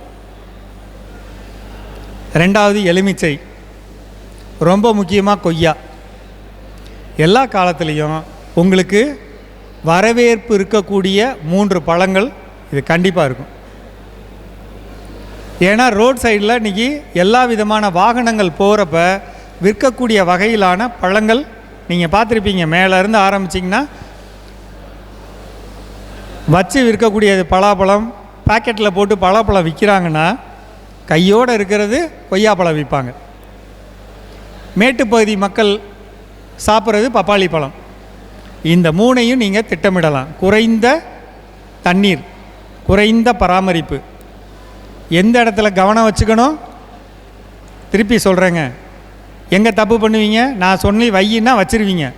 எங்கே நீங்கள் கவனிக்க மாட்டீங்க, வாங்கிட்டு வந்தோடனே, கண்ணை வாங்கிட்டு வந்து வச்ச உடனே என்ன கவனம் இருக்கணும், இந்த பயிரில் வேறு சரி இருக்காது, வேரில் நூற்புழு தாக்கம் இருக்க வாய்ப்பு இருக்குது, அப்படின்னு நீங்களே யோசிச்சுக்கணும். ஒரு 200-400 செலவு பண்ணி 1 ஏக்கர் நிலத்தில் வச்சுருக்க பயிருக்கு 200 லிட்டருக்கு 1 லிட்டரு ட்ரைகோடர்மா விரிடி, 1 லிட்டரு பாசிலோமைசிஸ் கலந்து 2 கிலோ நாட்டு சக்கரை கலந்து வச்சிடணும். இப்போ நான் பப்பாளி வாங்கிட்டு வந்துட்டேன், கொய்யா வாங்கிட்டு வந்துட்டேன், எலுமிச்சை வாங்கிட்டு வந்துட்டேன், நடவு செஞ்சுட்டேன். தண்ணி ஊற்றுங்க, இதிலேருந்து 1 மக்கு எடுத்து அதில் ஊற்றிடுங்க. ஓகேயா? இது என்ன நம்ம செய்கிறோம்? புள்ள பிறந்தவுடனே தடுப்பூசி போடுறோம் பார்த்தீங்களா? 2 வருஷத்துக்கு 8 எண்ணிக்கையிலான ஊசி குத்துறோம் பிள்ளைகளுக்கு. அதாங்க இது. எந்த நோயும் வரக்கூடாது அப்படிங்கிறதுக்காக ஊற்றுறோம். 2வது கவனம் என்ன செய்யணும்? செடியை நோக்கி மண்ணை அணைச்சி வைக்கணும். பாசனம் பண்ணுற தண்ணி செடியை தொடக்கூடாது.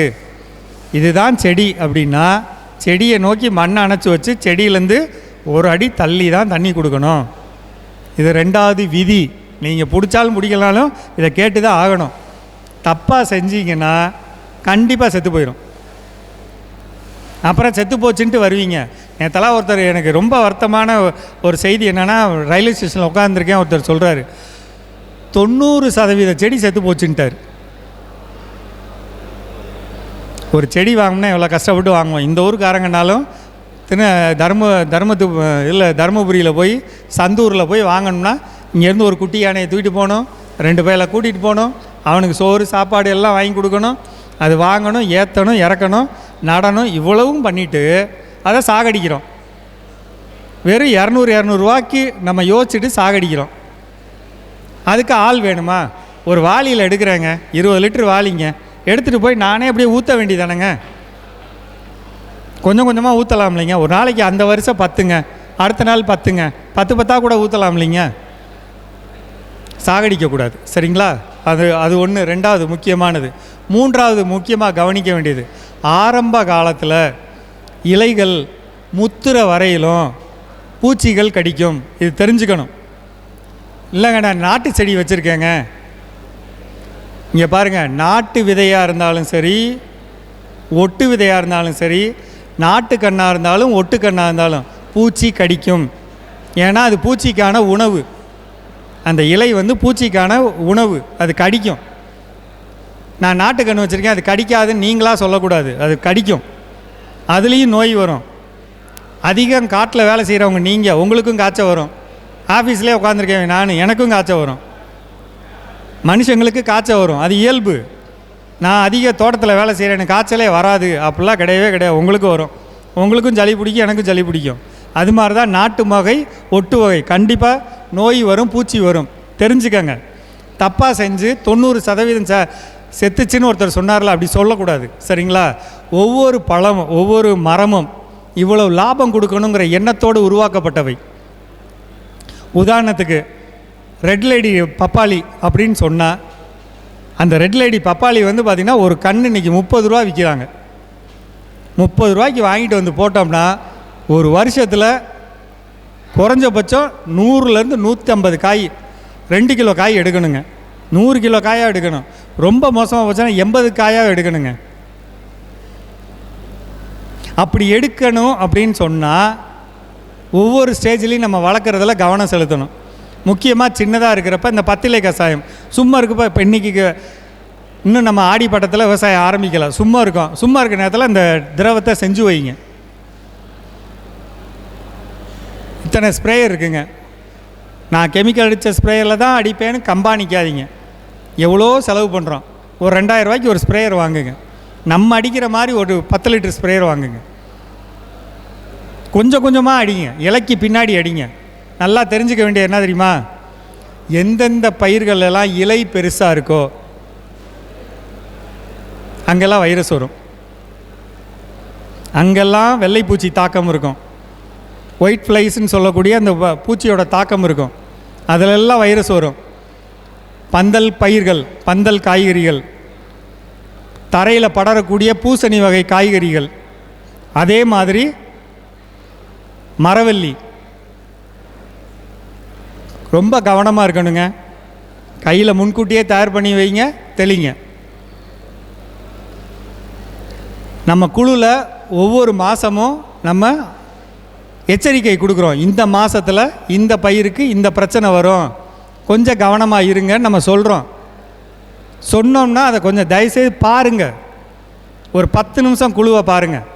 அதை பார்த்து என்ன சொல்லியிருக்காங்க அதை கடைப்பிடிங்க. இல்லைன்னா நான் திருப்பி சொன்ன மொதல் பாயிண்ட்டு தான், ஒரு விவசாயம் கெட்டு போச்சுன்னா, வருமானம் வரலைன்னா விவசாயத்தை விட்டுட்டு போயிடுவோம். காடு ஃபுல்லாக சும்மா கிடக்கும், நிலம் ஃபுல்லாக சும்மா கிடக்கும், விவசாயம் பிடிக்காமல் போயிடும், அதில் லாபம் வரலம்போ. எதனால்? ஒரு சின்ன கவனங்கள் செலுத்தாதனால. பழம் உருவாகுது அல்லது மல்லிகைப்பூ பூ உருவாகுது, பூ உருவாயிடுச்சு. நம்ம தரையில் இயற்கை விவசாயத்தில் என்ன கொடுக்கணும்? அந்த டைம்லையும் ஆரம்பத்தில் நடும்போதும் நம்ம சாணம் வைக்கிறோம், பூ வர்றதுக்கு முன்னாடியும் சாணம் வைக்கணும். முடிஞ்சால் ஒரு மரத்துக்கு 20 கிலோ, மல்லிகை செடியா குறைஞ்சபட்சம் ஒரு 2 கிலோ 3 கிலோ மக்குன தொழு உரம் வைக்கணும், மண்ணை சுரண்டி உள்ளே போடணும். அடுத்து என்ன வைக்கணும்? இது சாணம். அடுத்து என்ன வைக்கணும்? மணிச்சத்துக்கு நான் 4 பொருள் சொல்லியிருக்கேன். அந்த 4 பொருளில் ஏதாவது ஒன்றா கொஞ்சம் போட்டு மூடி வைங்க. அடுத்து என்ன சொல்லியிருக்கேன்? சாம்பல் சொன்னேன், அதை போட்டு மூடி வைங்க. இதெல்லாம் முக்கியங்க, செய்யாமல் இருக்காதீங்க, தயவுசெய்து செய்யுங்க. நேற்று ஒரு ஐயா கேட்டாங்க, என்னோட கொய்யாவை சாப்பிட்டேன்னா இனிக்க மாட்டேங்குது, என்னுடைய பப்பாளி இனிக்க மாட்டேங்குது, என்னுடைய மலர் பெருசாக மாட்டேங்குது, நறுங்கின மாதிரியே இருக்குங்க பட்டன் ரோஸு, செவந்தி சுருங்கின மாதிரியே இருக்குது. நான் திருப்பி சொல்கிறேங்க, இது எல்லாத்துக்குமே தெளிப்பு முறையில் நம்ம பஞ்சகாவியாக கொடுக்கலாம். அல்லது மீனமிலம் வச்சுருக்கேன், ஈயம் கரைசல் வச்சுருக்கேன்னா கடல் பாசி உரம் கலந்துக்கலாம். 50 மில்லிங்க, 10 லிட்டருக்கு 50 மில்லி அது கலந்து கொடுங்க. இன்னும் ஒரு சில கம்பெனிகள்லாம் இருக்காங்க, அவங்க என்ன பண்ணுறாங்கன்னா எல்லா திரவத்தையும் 50 மில்லியாக போட்டு பாக்கெட் போட்டு வச்சுருக்காங்க. இப்போ இந்த 50 மில்லியாக போட்டதோட நன்மை என்ன அப்படின்னா, இப்போ இந்த எல்லா பொருளையும் 50 மில்லியாக எடுத்து ஓப்பன் பண்ணி உள்ளே ஊற்றி கொடுத்துர்லாங்க. இப்போ 1 லிட்டர் வாங்கி நம்ம மூடியை திறந்தாலே பயன்படுத்தணும்னு நம்ம ஒன்று சொல்கிறோம். பயன்படுத்தலைன்னா அது வேஸ்ட்டாக போகுதுன்னு இருக்குல்ல, அதுக்கு பதிலாக 50 மில்லியா 50 milli pseudomonas, 50 milli bacillus subtilis, 50 milli NPK, 50 milli azospirillum, phosphobacteria எல்லாம் 50 மில்லியா அப்படி கூட வாங்கி பயன்படுத்துங்க. ஆனால் பயன்படுத்தணும்.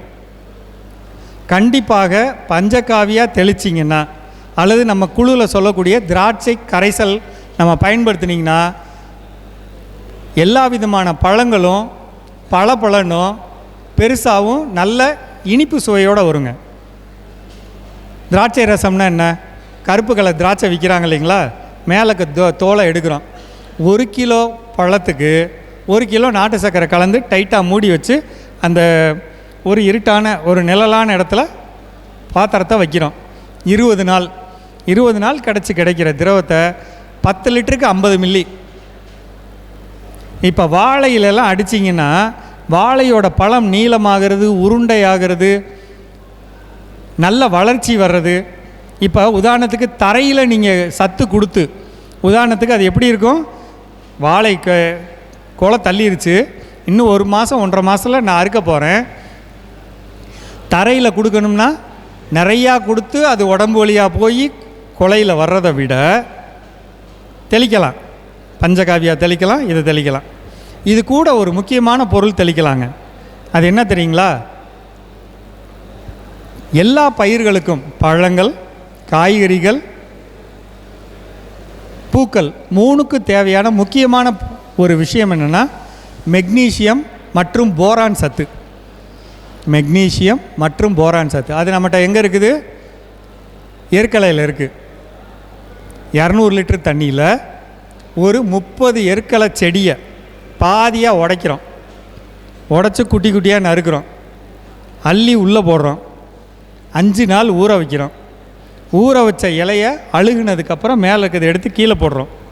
இருக்கக்கூடிய தண்ணியை 5 லிட்டருக்கு 5 லிட்டர் கலந்து மேலே தெளிக்கலாம், அப்படியே எடுத்து கீழே ஊற்றலாம். இல்லைங்க எங்கள் ஊரில் எருக்கலை கிடைக்காது, சிவப்பு இருக்கோ வெள்ளை இருக்கோ எனக்கு கிடைக்கல. இப்போ நான் என்ன செய்யணும்? இப்போ நான் என்ன செய்யணும்னா, உரக்கடைகளில் கூட நம்ம அங்கக வேளாண்மையில் ஒத்துக்கொள்ளப்பட்ட ஒரு பொருள் இருக்குங்க. அது என்னென்னா திரவ வடிவிலான போரான், சோலு பார் அப்படின்னு சொல்லுவாங்க. SOLUBOR.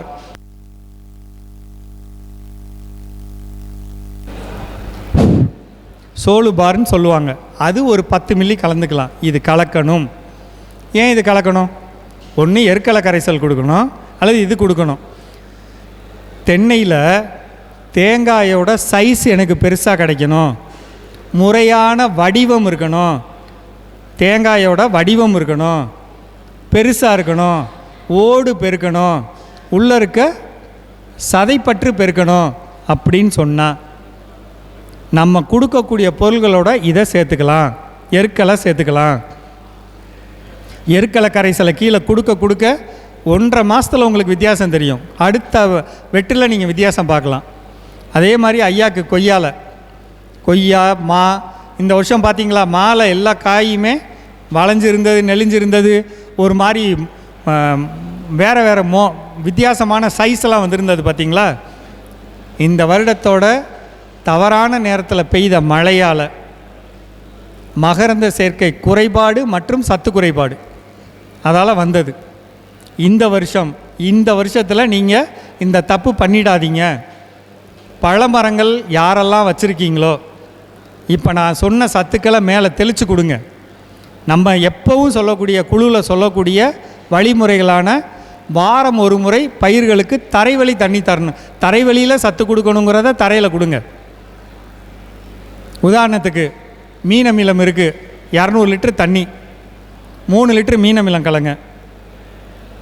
ஒரு மரத்துக்கு 1 லிட்ரு அல்லது ஒரு மரத்துக்கு 2 லிட்ரு, தென்னை மரம்னா 3 லிட்ரு வாளியில் எடுத்துகிட்டு போங்க. டக்கு டக்கு டக்குன்னு ஊற்றிட்டு வாங்க. அதுக்குன்னு ஒரு ஆளை எதிர்பார்க்காதீங்க.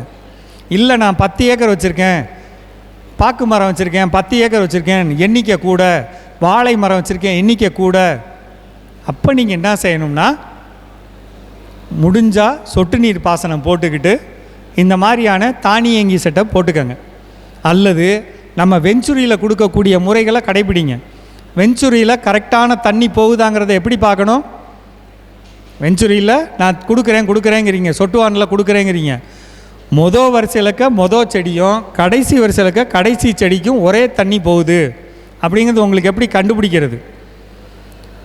இந்த பாட்டில் 1 லிட்டர் பாட்டில் இருந்தால் மூடியை திறந்து அந்த முதல் சப்மைனோட ட்ரிப்பர் இருக்குது பார்த்தீங்களா, அது கீழே வைங்க. டைம் பாருங்கள். 5 நிமிஷத்தில் எவ்வளோ உயரம் தண்ணி வருது, அல்லது 3 நிமிஷத்தில் எவ்வளோ உயரம் தண்ணி வருது. இப்போ இந்த பாட்டிலை இங்கே வச்சுக்கிட்டு இன்னொரு பாட்டிலை அங்கே கொண்டு போங்க, கடைசியில் வைங்க. அதே 3 நிமிஷத்தில் எவ்வளவு தண்ணி வருது? ரைட்டா சாமி? ரெண்டும் ஒன்றா வரணும். ஒன்றா வரலன்னா இங்கே வேல்வை அட்ஜஸ்ட் பண்ணணும். கிணத்துக்குள்ளேருந்து அல்லது போர்லேருந்து வரக்கூடிய தண்ணீர் பைப்புக்குள்ளே போகிறத முறைப்படுத்தணும்.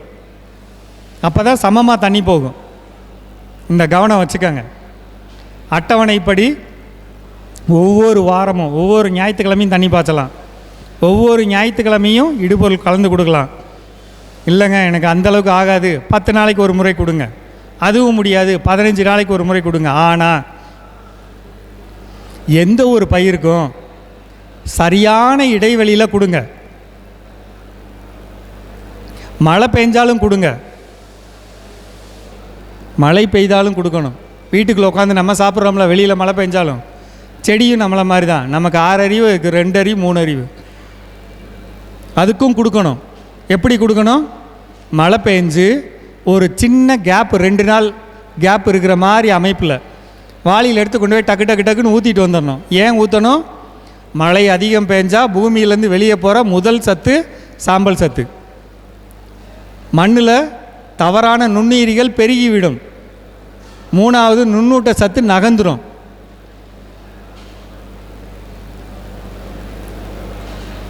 மாமரத்தில் பூ எனக்கு நிற்கலை அப்படின்னு சொல்கிறதுக்கு பல காரணத்தில் இது ஒரு காரணம். தென்னை மரத்தில் குறும்பை கொட்டுது அப்படின்னா பல காரணத்தில் இது ஒன்று. மழைக்காலத்தில் நம்ம கவனம் கொடுக்காதது. எல்லா காலத்துலேயும் இந்த பயிரை கவனிக்கணும் ஒரு சீராக. அதுக்கு தான் நான் சொல்கிறேன், சும்மா இருக்க நேரத்தில் என்கிட்ட கையில் பொருளில் எப்போ இயற்கை விவசாயிகள்கிட்ட கேட்டாலும் என்ன உங்கள்கிட்ட இருக்குது, ஒன்றும் இல்லைங்க. அப்போ தான் நம்ம போய் உயிர் உரங்களை வாங்குங்கிறோம். ஏன் நீங்கள் வச்சுக்க வேண்டியதானே, மீன் அமிலம் வச்சுக்கலாம்ல. நான் என்ன சொல்லியிருக்கேன், ஒரு ஏக்கர் வச்சுருக்கவங்க 20 லிட்டர் மீன் அமிலம் எப்பவும் இருக்கணும். 1 லிட்டர் ஈயம் கரைசலை வாங்கி 20 லிட்டர் எப்பவும் போட்டு வைங்க, அது ரொம்ப முக்கியம். இப்போ அந்த மல்லிகைக்கு நான் என்ன சொல்லியிருக்கேன்னா 3 ஸ்டெப்பு சொல்லியிருக்கேன். முதல் ஸ்டெப்பு, மல்லிகை கொண்டு வந்தவங்க யாருங்க? மல்லிகைக்கு 3 ஸ்டெப்பு. ஃபஸ்ட்டு மோரை புளிக்க வைக்கிறோம். 5 லிட்ரு மோர் புளிக்க வைக்கிறோம்னா 2 லிட்ரு தயிர் வாங்கி அதை கடைஞ்சி 5 லிட்ரு மோராக மாற்றுறோம். அதை டைட்டாக 4 நாள் மூடி வச்சு புளிக்க 2 அல்லது 3 தேங்காயை அரைச்ச பால் 2 லிட்டர் ஆக்குறோம். 5 லிட்ரு மோருங்க, அது கூட 2 லிட்ரு மோரை இதில் கலக்கிறோம். திருப்பி 2 நாள், மொத்தம் 6 நாள் புளிக்க வைக்கிறோம். 7ஆவது நாள் அடிக்கிறோம், அதிக பூக்கள் வரும். முக்கியமாக பந்தல் காய்கறிகளில் நான் சொல்கிறேங்க, பந்தல் காய்கறிகளில் பந்தல் அமைச்சு காய்கறிகள் பண்ணுறது, அதாவது கல் பந்தல் அமைச்சு பண்ணுறது, அல்லது மூங்கில் பந்தல், அல்லது கம்பி பந்தல், இது மாதிரி அமைச்சு விவசாயம் பண்ணுறது. கம்பி பந்தல்னால் என்ன, ஒரே வரிசையில் நெட்டு வரிசையில் 2 இன்ச்சுக்கு 2 இன்ச்சு எல் ஆங்கிள் 1 2 3 4 4லேயும் 4 5 ஓட்டைக்குள்ளே கம்பி கீழேருந்து கொடியை பரப்புறது. ஈவன் உங்கள் நிலம் கலர் நிலமாக இருந்தால் கூட, ஒரு இடத்துலேருந்து ஒரு டிராக்டர் லோடு நல்ல மண் அடித்தா கூட அந்த மண்ணை நம்ம வளப்படுத்தி மேம்படுத்தி கீழே தொட்டிகளில் நம்ம நிறச்சிக்கிட்டோம்னா, இந்த மாதிரி பந்தல் அமைச்சு இந்த தொட்டிக்குள்ளே இருக்கக்கூடிய விதைகளை வச்சே கொடி ஓட வச்சு விவசாயம் பண்ண முடியும். செஞ்சு பாருங்கள். இதில் உங்களுக்கு வரக்கூடிய சந்தேகங்கள் அல்லது அதில் இருக்கக்கூடிய பிரச்சனைகளை சரி பண்ணலாம். சரிங்களா? கண்விழி கிழங்கு போட்டிருக்காங்க இந்த பகுதியில். இந்த கண்விழி கிழங்கு போட்டிருக்கிறவங்களுக்கு என்னுடைய ஒரே ஒரு செய்தி என்னென்னா, கண்விழி கிழங்குங்கிறது ரொம்ப எளிமையாக அழுகல் வரக்கூடிய வகையிலான பயிர். முடிஞ்சவரையிலும் மாதம் ஒரு தடவை ட்ரைகோடர்மா விரிடி தரையில் 1 ஏக்கருக்கு 1 லிட்டர் கொடுத்துக்கணுங்க. அதே மாதிரி தெளிப்பு முறையிலையும் 10 லிட்டருக்கு 100 மில்லியன் கலந்து கொடுத்துக்கணுங்க. இந்த 2 விஷயத்தை மட்டும் தொடர்ந்து கொடுத்துக்கிட்டோம்னா கண்விழி கிழங்கில் தெளிவான லாபம் எடுக்கலாம். அதே மாதிரி பாக்கு மரத்தை பொறுத்தளவில் நீங்கள் தரைவெளியில் 200 லிட்டருக்கு 1 லிட்ரு ட்ரைகோடர்மா விரிடி, முக்கியமாக கேட்டுக்கோங்க, அந்த பேசிலஸ் துரிஞ்சியன்சிஸ்னு ஒரு திரவம் இருக்கு இல்லைங்களா, அதை தரையில் கொடுக்கணும். பொதுவாக அது தெளிக்கிறது. அதை தரையில் கொடுத்தோம்னா அது பாக்டீரியாவாக இருக்கிறதுனால வேர் வழியாக மேலே போயிடுங்க. மரத்தோட தலைப்பகுதியில் அதிகமாக நீங்கள் மேலே போக முடியாது, அல்லது போகிறதுக்கு லேபர் செலவு அதிகமாக இருக்குங்கனால இதை கொடுத்து விட்டாலே பாதி பிரச்சனைகளை பாக்கில் சரி பண்ணலாம். மற்றபடி தென்னைக்கு கொடுக்குற அதே வழிமுறைகளை நீங்கள் அதுக்கும் பயன்படுத்தினாலே பாக்கில் நமக்கு இலக்கு இருக்கணுங்க. இப்போ இன்டர்மங்கலா அப்படின்னா 4.5 கிலோ எடுக்கணும்னா 4.5 கிலோ எடுக்கணுங்க. சரியான காலத்தில், நான் திருப்பி அதான் சொல்கிறேன், மழை பெய்து முடிஞ்ச உடனே அதுக்கு கொடுக்க வேண்டிய கவனத்தை நம்ம தெளிவாக கொடுக்கணுங்க. இந்த கவனங்களை மட்டும் வச்சுக்கிட்டா பொதுவாக அந்த பிரச்சனைகள்லேருந்து வெளியில் வரலாம். என்னுடைய இந்த பேச்சை முடிக்கிறதுக்கு முன்னாடி ஒரு சில முக்கியமான விஷயங்களை மட்டும் சொல்கிறேன். எந்த வகை நிலமாக இருந்தாலும் இயற்கை விவசாயம் பண்ணும்போது திரவங்களை 50% தான் நம்பணும். அது இயற்கை வழி திரவமோ உயிர் வழி திரவமோ 50% தான் நம்பணும். மீதமுள்ள 25% என்ன அப்படின்னா, வேலியை சுற்றி 10 அடிக்கு ஒரு ஆமணக்கு விதையை நடணும், 10 சென்டிமீட்டருக்கு ஒரு தட்டைப்பயிறு நடணும். எந்த பயிராக இருந்தாலும் நடணும். காய்கறி பயிர்னால் கண்டிப்பாக நடணும். பழங்கள் மலர் சாகுபடினா கண்டிப்பாக நடணும். அது பண்ணினீங்கனாலே ஒரு 25% பிரச்சனை போயிடும். இன்னொரு 25% மஞ்சள் நிற ஒட்டு மட்டை. செடி இந்த ஒசரம் அப்படின்னா பாதி உள்ளே இருக்கணும், பாதி வெளியே இருக்கிற மாதிரி அட்டையை நிற்க வைக்கணும். பாதி கீழே இருக்கணும், பாதி மேலே இருக்கணும். இந்த ஹைட்டில் வைக்கணும். அதே மாதிரி சூரிய ஒளியில் இயங்கக்கூடிய விளக்கு பொரிய சாயந்தரம் 6லேருந்து 9 மணி வரலும் எரிய விடலாம். இது ஒரு 25% பாதுகாப்பாக தரும். இது 3 சேர்ந்தாதான் 100% பாதுகாப்பு. கெமிக்கல் அடித்தவங்களுக்கும் சரியாகாது. நல்லா கவனித்து பார்த்துருப்பீங்க. அவங்களும் திருப்பி திருப்பி அடிச்சுக்கிட்டு தான் இருப்பாங்க. அவங்க ஏன் அடிக்கிறாங்க? எந்த பொருள் எவ்வளவு எப்படி அது எவ்வளவு நாள் அது வேலை செய்யும் அப்படிங்கிறதுக்கு உத்தரவாதம் கிடையாது. அதனால தான் அவங்க திருப்பி திருப்பி அடிக்கிறாங்க. புரியுதுங்களா? அதே நேரத்தில் நம்ம செய்கிறோம்னா 10ல் 1 பங்கு பணம் தான் நம்ம செலவழிக்கிறோம். 10ல் 1 பங்கு பணம் செலவழிக்கும் போது அந்த செலவில் இந்த 3ஐயும் செஞ்சால் முழுமையான லாபம் பெறலாம். இதை கொஞ்சம் மனசில் வச்சுக்கோங்க. எந்தெந்த விஷயத்துக்கு செலவு பண்ணணுமோ அதை செலவு பண்ணணும். எதுலெல்லாம் செலவு பண்ணக்கூடாதோ அதை செலவு பண்ணக்கூடாது. செலவு பண்ண வேண்டியதுக்கு செலவு பண்ணலைன்னா நம்ம மாட்டிக்குவோம். அதே மாதிரி விவசாயத்தில் எந்தெந்த தப்பெல்லாம் பண்ணக்கூடாதோ அந்த தப்பெல்லாம் பண்ணக்கூடாது. அதிகமான தண்ணி கொடுக்கறது, தப்பான விதைகளை தேர்ந்தெடுக்கிறது, பூச்சி மருந்து அடிக்காமல் இருக்கிறது, நோய்க்கு வேணுங்கிற கவனம் செலுத்தாமல் இருக்கிறது, மண்ணுக்கு வேணுங்கிற சத்துக்கள் கொடுக்காமல் இருக்கிறது. அதெல்லாம் விட முக்கியம் நம்ம எங்கே விற்க போகிறோன்னு தெரியாமல் இருக்கிறது. காலையில் ஒருத்தர் சொன்னார் பார்த்தீங்களா, நான் இயற்கை வழியில் செஞ்சுட்டேன், எங்கே கொண்டு விற்கிறேன்னு தெரில. அப்படியே இங்கே உட்காந்துருக்கவங்கள்ட்ட கேட்குறேன், ஒட்டஞ்சத்திரத்தில் எத்தனை வியாபாரிகள் இருக்காங்கன்னு உங்களுக்கு தெரியுமா? யாரோ ஒரு 10 பேரோட ஃபோன் நம்பர் உங்கள்கிட்ட இருக்கா? கோயம்பேடில் மொத்தம் எத்தனை விவசாயிகள் இருக்காங்க தெரியுமா? வியாபாரிகள் இருக்காங்க. அதில் அவங்களோட ஒரு 10 நம்பர் இருக்கா நம்மகிட்ட? உங்கள் ஊரில் இருக்கக்கூடிய பூ சந்தை, உழவர் சந்தை, மொத்த மார்க்கெட்டு அல்லது பக்கத்தில் இருக்கக்கூடிய மாவட்ட தலைநகரத்தில் இருக்க மார்க்கெட்டு, அதில் இருக்க யாரோ ஒரு 10 வியாபாரியோட நம்பர் உங்கள்கிட்ட இருக்கா? உங்கள் மாவட்டத்தோட வேளாண் விற்பனைத்துறை அதிகாரியோட ஃபோன் நம்பர் இருக்கா? ஏஏஓவோட ஃபோன் நம்பர் இருக்கா? லாரியில் குட்டி யானையில் எத்தனை பேர் உங்கள் கிராமத்திலேருந்து காய்கறிகள் எடுத்துகிட்டு போய் திருச்சி சந்தையில், கள்ளக்குறிச்சி சந்தையில் போட்டுட்டு வர்றாங்க? அந்த டாட்டா ஏஸ் கொண்டு போகக்கூடிய அந்த லாரிக்காரங்களோட நம்பர் உங்கள்கிட்ட இருக்கா? எத்தனை ஏற்றுமதியாளர்கள் உங்கள் மாவட்டத்தில் இருக்காங்கன்னு தெரியும் உங்களுக்கு தெரியுமா? மக்காச்சோளம் எத்தனை இடத்துல தமிழ்நாட்டில் விற்பனை இருக்குது? மொத்த விற்பனையாளர் மொத்தமாக வாங்குறவங்க எத்தனை பேர் இருக்காங்க? அதோடைய தொலைபேசி எண்கள் தெரியுமா? கையில் எல்லாருமே மொபைல் வச்சுருக்கோம். அது ஒரு கம்ப்யூட்டருக்கு 2 கம்ப்யூட்டருக்கு இணையானது ஒவ்வொரு மொபைலும். அதை பயன்படுத்துகிற மாட்டேங்கிறோம். நம்ம ரீல்ஸ் மட்டும்தான் பார்க்குறோம்.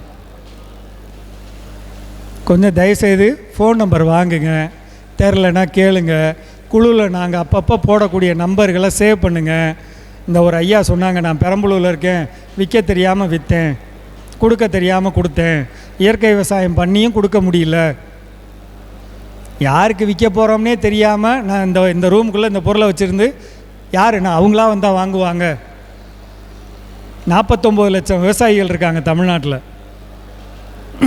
பாரம்பரிய நெல் போட்டேன் விற்கலைன்னு நாங்கள் ஒருத்தங்க. நல்லா அப்படியே யோசிச்சு பாருங்கள். தமிழ்நாட்டில் இவ்வளவு அரிசிக்கு மண்டி இருக்குது. 25 கிலோ மூட்டை வச்சு மண்டி இருக்குது. 1 கிலோ அரிசி உள்ள பாக்கெட் இருக்குது. தூயமல்லி பாக்கெட் இருக்கா? 1 கிலோவில் 25 கிலோவில் தூயமல்லி இருக்கா? கருங்குருவை இருக்கா? கருப்பு கவுனி இருக்கா? மாப்பிள்ளை சம்பா இருக்கா? ஏன் இல்லை? எனக்கு வாங்கணும்னு ஆசை இருக்குங்க, என்கிட்ட விற்கலை. நீங்கள் எங்கே விற்கிறீங்கன்னே யாருக்கும் தெரியாதுல்ல.